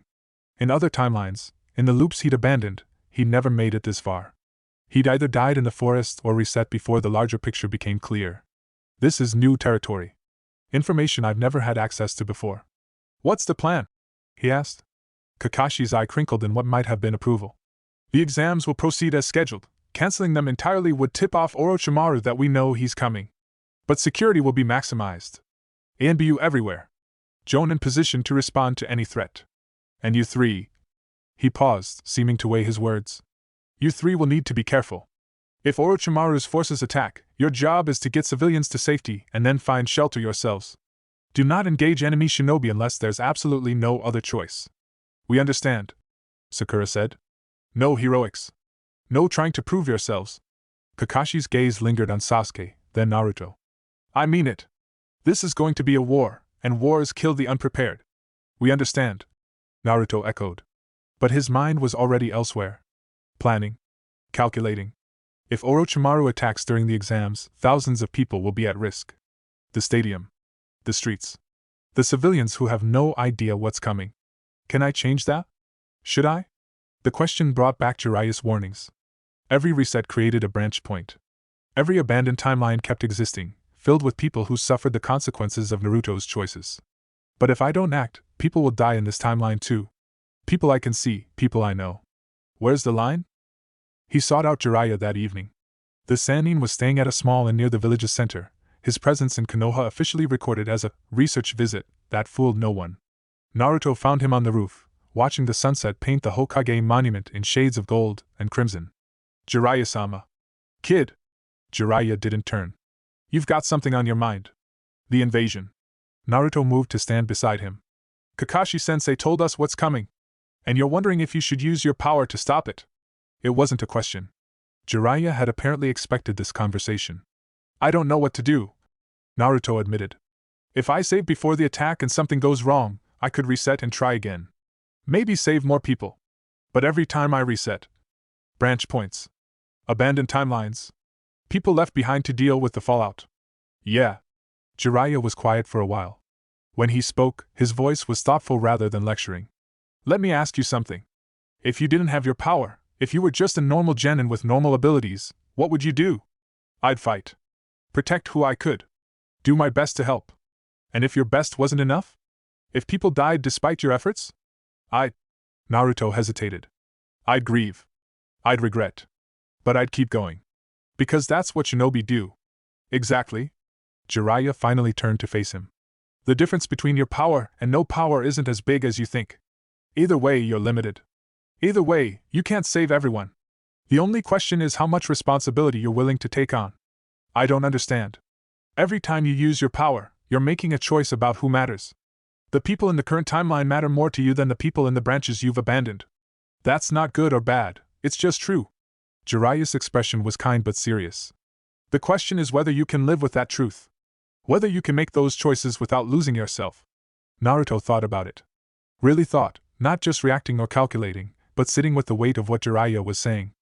I don't want to be someone who treats timelines as disposable, he said finally. I don't want to be someone who resets carelessly, who abandons people whenever things get hard. Good. Hold on to that. But I also don't want to refuse to use my power when people are dying. When I could make things better. Jiraiya nodded slowly. Then here's my advice. Create a save before the invasion. Not because you're planning to reset, but because you might need to. Sometimes the worst outcomes are the ones we never see coming, and having a safety net isn't the same as relying on it. And if things go wrong? Then you'll make a choice. Just like you'd make a choice without the power. The difference is that your choices will have consequences across multiple realities instead of just one. Jiraiya's smile was tinged with something like sadness. Welcome to the burden of power, kid. It doesn't get easier. Chapter 11, The Invasion. The reconvened Chunin exams' final rounds took place on a clear, bright day. The stadium was packed. Thousands of spectators filled the stands, villagers, dignitaries, shinobi from allied nations. The air hummed with anticipation, the kind of collective excitement that only major events could generate. Naruto sat among the competitors, his body calm but his mind on high alert. Any moment now. He'd created a save point that morning, as Jiraiya suggested. The decision had felt significant, a commitment to treating the power seriously, using it only when necessary. But the knowledge of its existence sat in the back of his mind like a loaded weapon, ready to be drawn. The matches proceeded. Shino Aburame defeated a sound genin with clinical efficiency. Shikamaru Nara forfeited against Temari of the Sand, despite having the advantage. Sasuke arrived late for his match against Gaara, drawing both cheers and murmurs from the crowd. Sasuke. Naruto watched his teammate, his friend, despite everything, move across the arena. The curse seal was dormant for now, suppressed by a containment seal Kakashi had applied. But Naruto could see the strain in Sasuke's movements, the way his chakra flickered with contamination. We're running out of time to help him. And Orochimaru knows it. The match between Sasuke and Gaara was brutal. Fire against sand, Uchiha pride against Jinchuriki rage. Both fighters pushed themselves to their limits, their clash shaking the stadium and drawing gasps from the audience. Then, mid-match, everything changed. Feathers began to fall. Genjutsu, Naruto realized, forcing chakra to dispel the illusion trying to pull him into sleep. It's starting. Explosions rocked the village walls. Smoke rose from multiple points around Konoha. The crowd, those who hadn't been protected from the Genjutsu, collapsed in unconscious heaps. And in the stands, where the Hokage had been seated moments before, a barrier of purple chakra erupted. Orochimaru. The invasion had begun. What followed was chaos. Naruto moved through it as best he could, following Kakashi's orders, evacuating civilians, directing confused genin towards safe zones, avoiding direct conflict with the sound and sand forces flooding through broken walls. But his attention kept drifting to the purple barrier. To the battle taking place inside it. The third Hokage is in there. Fighting Orochimaru alone. He couldn't see details through the chakra walls, just silhouettes and flashes of light. But the intensity was obvious. Two of the shinobi world's most powerful warriors, locked in combat with everything at stake. Naruto! Shikamaru's voice cut through the noise. The shadow user was crouched behind rubble, two unconscious genin beside him. Shikamaru! You okay? Fine. These two aren't. He gestured at the fallen shinobi. Genjutsu hit them hard. I need help getting them somewhere safe. Naruto nodded, moving to assist. Together, they half-carried, half-dragged the unconscious genin toward a nearby shelter, dodging debris and distant explosions. Troublesome. Shikamaru muttered. This whole thing is troublesome. Welcome to war. I didn't sign up for war. I signed up for a career that would let me watch clouds and play shogi. Despite his complaints, Shikamaru's movements were efficient, his mind clearly working overtime. The barrier. You saw it? Yeah. The Hokage's trapped inside with Orochimaru. The Sound Four are maintaining it from outside. If we could break their concentration, we'd die trying. Naruto's voice was flat. Those four are Jonin level, probably stronger. We're Genin. Since when do you calculate odds? Since I learned what dying feels like. Since I grew up. They reached the shelter and deposited their charges with the medical team stationed inside. Shikamaru straightened, his eyes still fixed on the distant barrier. Something's going to happen in there. Something big. I know. And there's nothing we can do about it. I know. They stood in silence for a moment, two 12-year-olds watching the course of history unfold beyond their reach. Then a sound split the air, a roar of chakra, massive and terrible, emanating from the barrier. And the third Hokage died. Naruto felt it before the announcement came. A presence, vast and warm and fundamentally good, extinguished like a candle in a hurricane. The connection he'd never consciously acknowledged. The old man who'd watched over him from a distance, who'd protected him when no one else would, severed in an instant. He's gone. The barrier fell. Orochimaru emerged, arms hanging uselessly at his sides, his expression twisted with fury and pain. Anbu closed in immediately, but the snake summoner was already retreating, his forces following, the invasion collapsing as quickly as it had begun. Konoha had won. Technically. But it didn't feel like victory. The days that followed were a blur. Funerals. Reconstruction. The grim business of counting losses and assessing damage.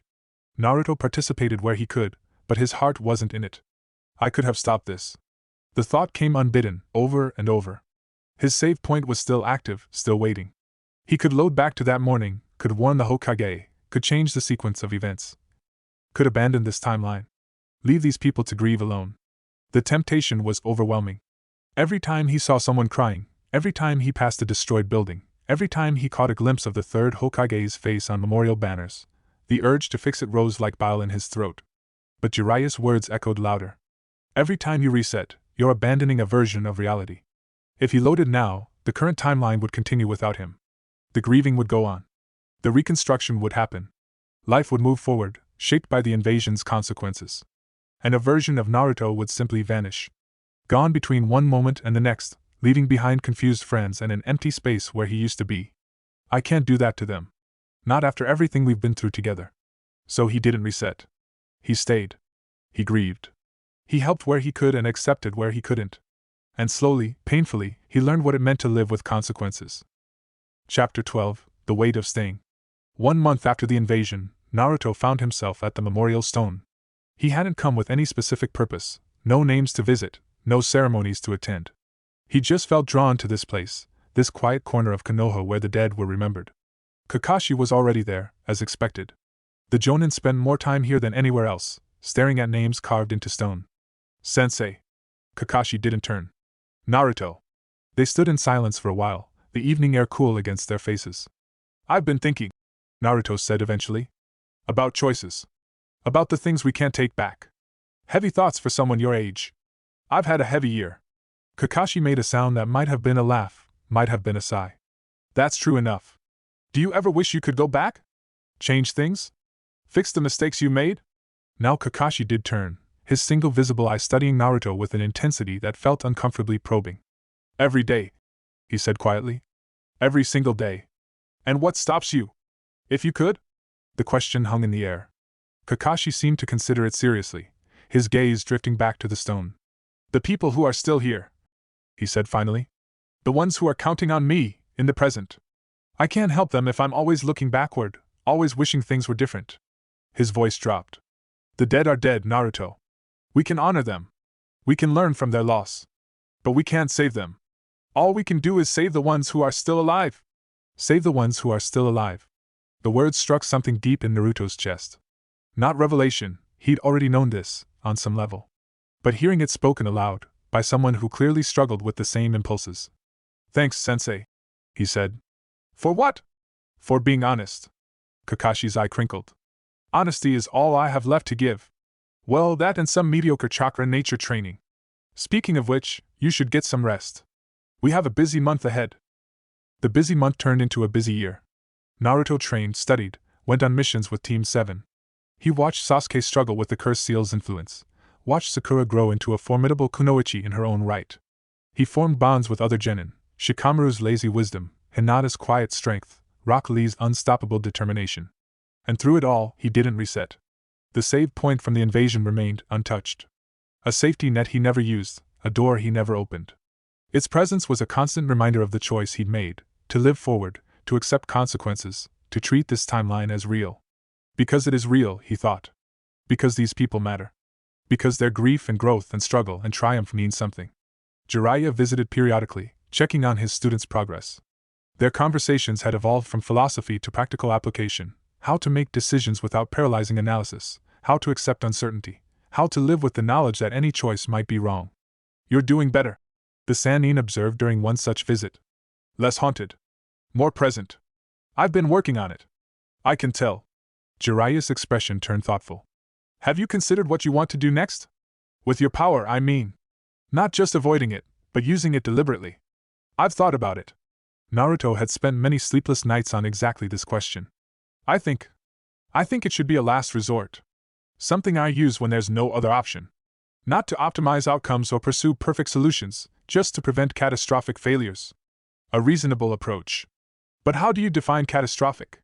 Things that can't be recovered from. Deaths that would destroy the people left behind. Choices that would close off all future possibilities.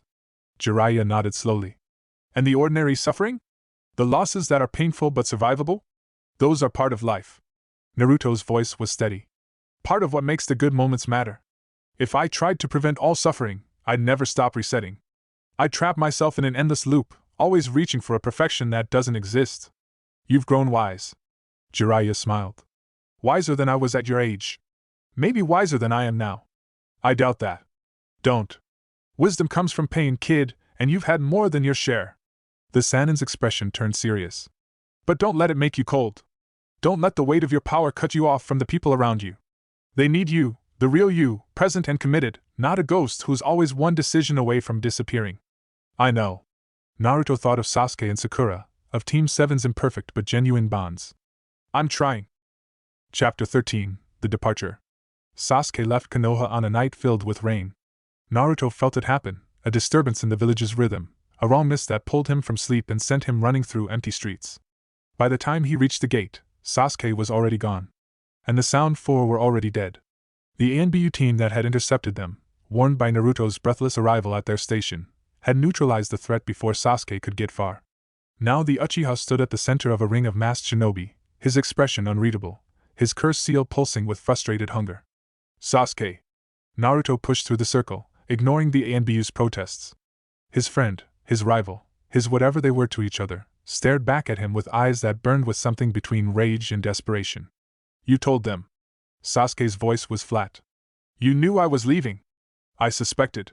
Naruto stopped a few feet away, hands raised in a gesture of peace. The curse seal has been affecting you more lately. I could see it eating at you. It offers power. Real power. The kind I need to defeat Itachi. It offers corruption. A slow death of everything you are. Sasuke's jaw tightened. You don't understand. You can't understand. You've never lost everything. You've never had someone you need to destroy. I've lost things you can't imagine, Naruto thought. Versions of you. Versions of myself. Timelines full of suffering I chose to abandon. But he couldn't say that. Couldn't explain the weight he carried. You're right, he said instead. I don't understand what you've been through. I can't feel what you feel. But I know this, whatever Orochimaru is offering, it's not what you really want. It's not going to give you peace. Peace? Sasuke laughed, bitter and sharp. I don't want peace. I want revenge. And then what? After Itachi is dead? What do you have left? Sasuke's laughter died. He stared at Naruto with an expression that might have been anger, might have been anguish. I don't know, he admitted. I've never thought that far ahead. Then start thinking now. Naruto took a step closer. Stay. Train here, with people who actually care about you. Get stronger without selling your soul to a monster. And when you're ready, when you're truly ready, face Itachi on your own terms. As yourself? Not as Orochimaru's puppet. The rain continued to fall around them, cold and relentless. The ANBU remained in their ring, silent witnesses to a conversation that would shape both their futures. Sasuke was quiet for a long time. You really believe I can get strong enough? His voice was small. Vulnerable. Without the cursed seal? Without Orochimaru? I know you can. Naruto offered his hand. But you don't have to do it alone. Another long pause. Then, slowly, Sasuke reached out. Their hands clasped. If you're lying to me, Sasuke said. If this is some kind of trick. It's not. I promise. Naruto grinned, the first genuine smile he'd managed in days. We're going to get strong together. And then we're going to face whatever comes next. As a team. Chapter 14, 3 years later. Time passed. Naruto trained with Jiraiya, traveling the shinobi world, learning the secrets of sage arts and the history of the tailed beasts. He discovered things about the Kyuubi, about himself, that changed his understanding of who and what he was. Sasuke remained in Konoha, the cursed seal gradually suppressed by intensive treatment and the support of friends who refused to let him spiral into darkness. He grew stronger through effort rather than corruption, his Sharingan evolving through genuine hardship rather than borrowed power. Sakura became a medic nin, her chakra control refined to the point where she could rival Tsunade herself. Her punches could shatter stone, her techniques could heal mortal wounds, and her confidence had transformed from desperate imitation to quiet authority. The world changed around them. Threats rose and fell. The Akatsuki moved in shadows, gathering tailed beasts, planning something terrible. But for now, in this moment, Team 7 was together. They stood at the gate of Konoha, older and stronger, preparing for a mission that would test everything they'd learned. Ready? Naruto asked. Ready, Sasuke replied. Let's go, Sakura said. They moved together, three shinobi bound by history and choice, facing whatever the future held. And in the back of Naruto's mind, the save point system waited. Patient. Dormant. Ready to be called upon if the catastrophic occurred. He hoped he'd never need it again. Chapter 15, The Akatsuki. The mission was straightforward, at least on paper. Intelligence suggested that an Akatsuki cell had been spotted near the border between the Land of Fire and the Land of Rain. Team 7, alongside a supporting squad of experienced Chunin, was dispatched to investigate and report. Report. Not engage. Naruto had repeated those orders to himself a dozen times since leaving the village. The Akatsuki were S-rank threats, each member capable of taking on entire squads of Jonin. Direct confrontation was suicide. But Naruto also knew that plans rarely survived contact with reality, especially where the Akatsuki were concerned. They traveled for 2 days, moving through increasingly barren terrain. The Land of Rain lived up to its name. Constant drizzle turned the ground to mud and visibility to a few dozen meters. Perfect conditions for an ambush. Which was exactly what happened. Contact! Sasuke's voice cut through the rain. His Sharingan blazed, tracking movement Naruto couldn't see. Multiple signatures, northwest. The attack came from 3 directions at once. Explosions of clay detonated around them, courtesy of a figure on a giant clay bird overhead. Earth jutsu erupted from below, sending soldiers scattering. And from the east, a red cloud materializing into something Naruto recognized with cold terror. The Akatsuki's signature cloaks. We're surrounded. Fall back! He shouted, even knowing it was probably pointless. Defensive formation! But the enemy was already among them. A woman with blue hair, paper swirling around her like wings, cut off their retreat. A man with orange hair and ringed eyes, Rinnegan, Naruto's memory supplied, the legendary dojutsu, walked calmly through the chaos, unbothered by kunai and jutsu that should have killed him. And behind him, shrouded in shadows, a figure with a single Sharingan visible beneath a swirl-patterned mask. The Chunin support team died in the first minute. Not from weakness, they were skilled, well-trained, veterans of multiple conflicts. But the Akatsuki were something else entirely. Something beyond standard shinobi capability, beyond normal expectations. Team 7 barely survived the second minute. Sasuke went down first, the Rinnegan user, Pain, Naruto remembered, the leader of the Akatsuki, simply absorbing his most powerful techniques and countering with overwhelming force. Sakura managed to shield him, her medical chakra buying precious seconds, but she too was overwhelmed by the sheer number of bodies Pain seemed to control. And Naruto. Naruto felt himself dying. The paper woman, Konan, had wrapped him in explosive tags, each one primed to detonate. Pain stood before him, those terrible eyes analyzing him like a specimen. The Nine-Tails Jinchuriki, Pain said. You are needed. Like hell. Naruto gasped. Your consent is irrelevant.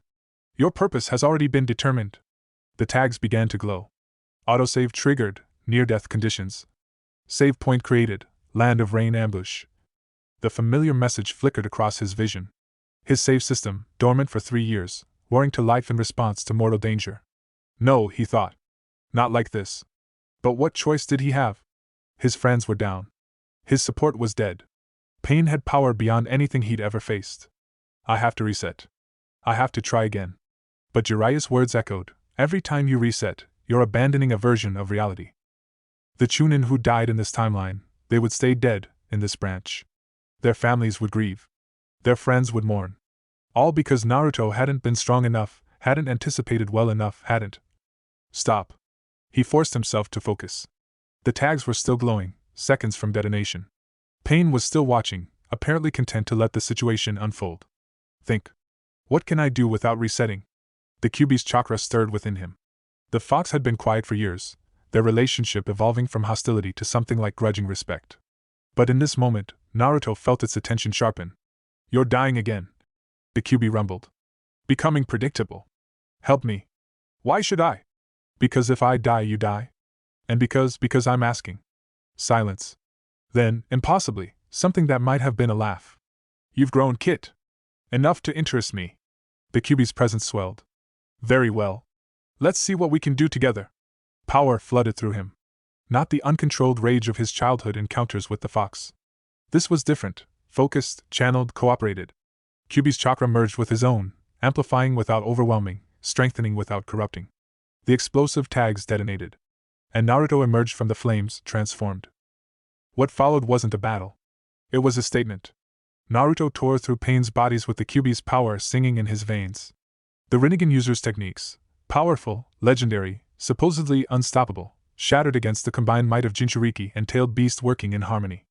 Konan retreated, recognizing a fight she couldn't win. The masked figure vanished, apparently preferring observation to engagement. And Pain, the original, the puppet master behind the corpses, found himself face to face with something he hadn't anticipated.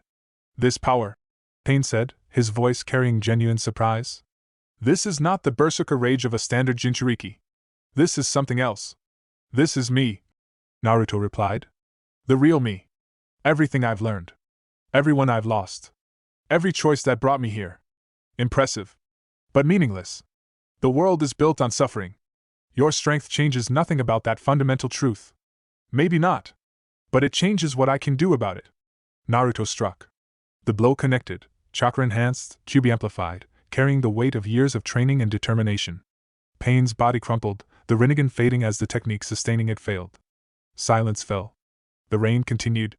And Naruto stood in the wreckage of the battlefield, breathing hard, covered in mud and blood, alive against all odds. I didn't reset, he realized. I faced it head-on and survived.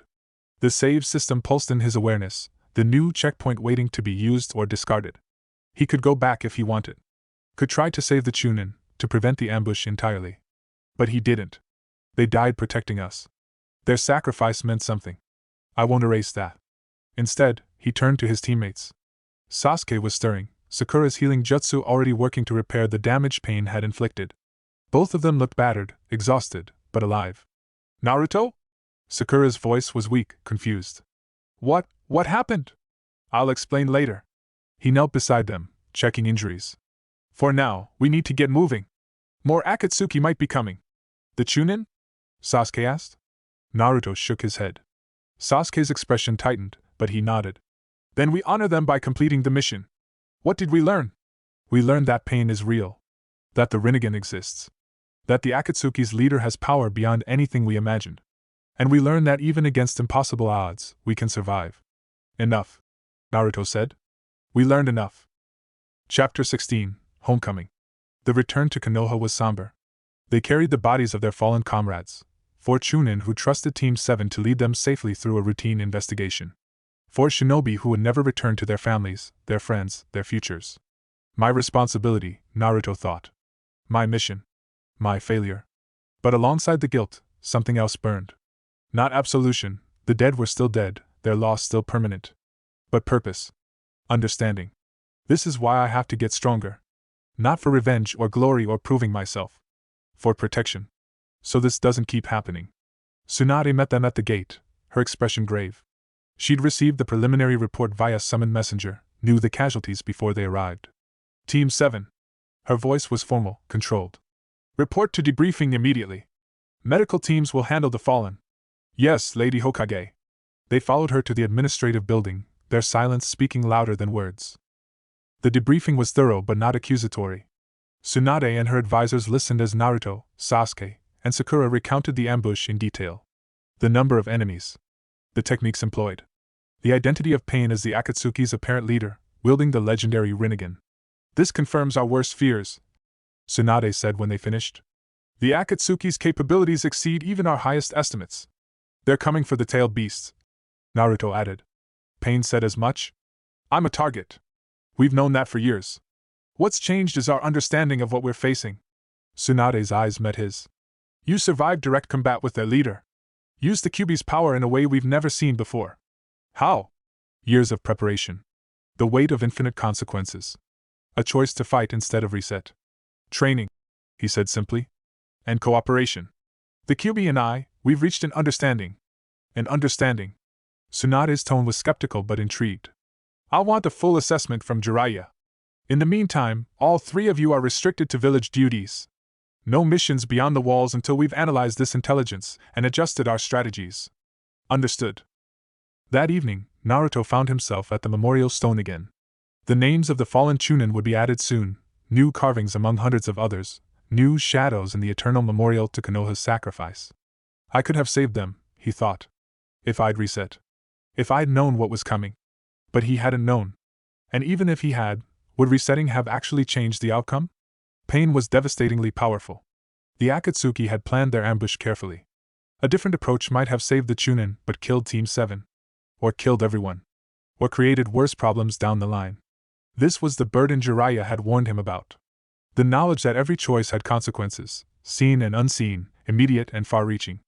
The temptation to second-guess himself into paralysis. I made a choice. I'm living with it. That's all anyone can do. Footsteps approached behind him.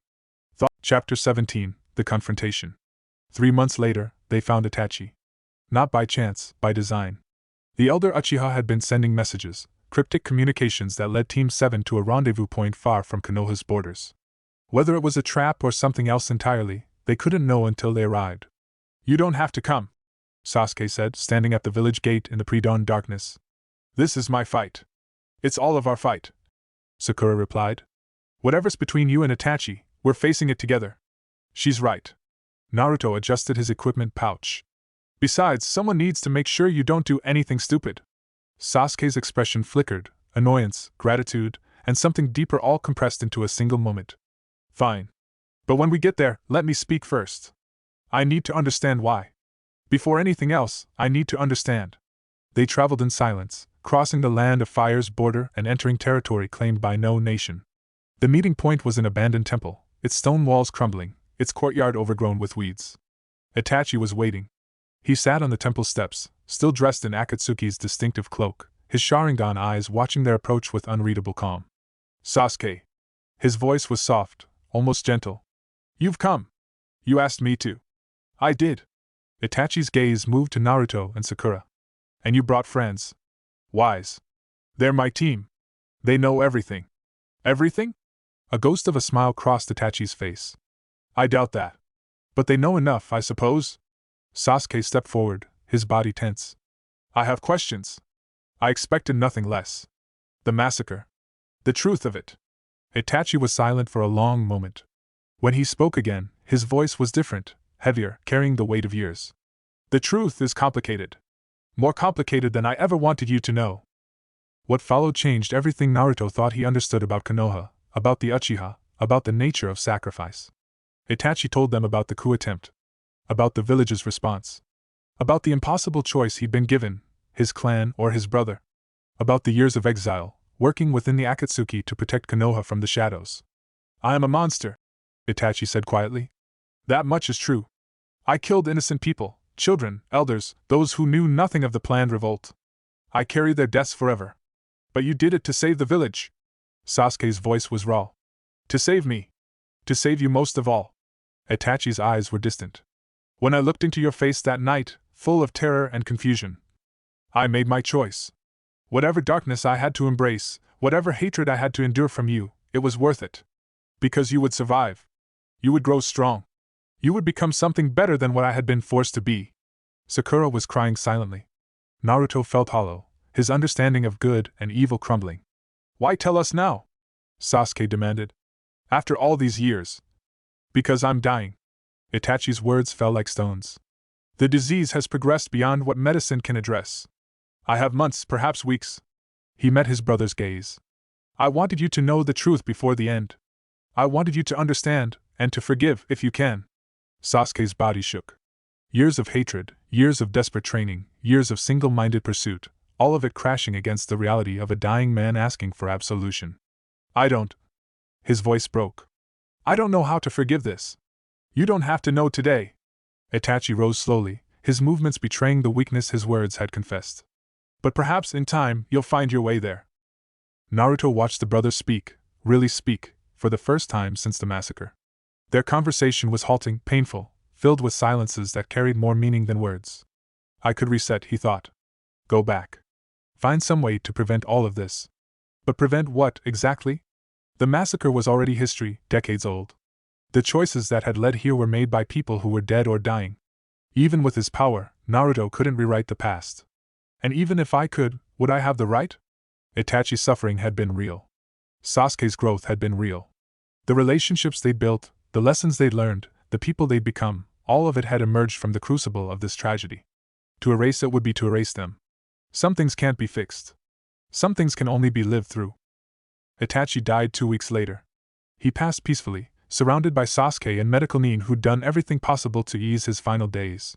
The truth of the Uchiha massacre remained classified, Tsunade's decision, made in consultation with village elders, but within Team 7, the knowledge sat like a stone in their collective heart.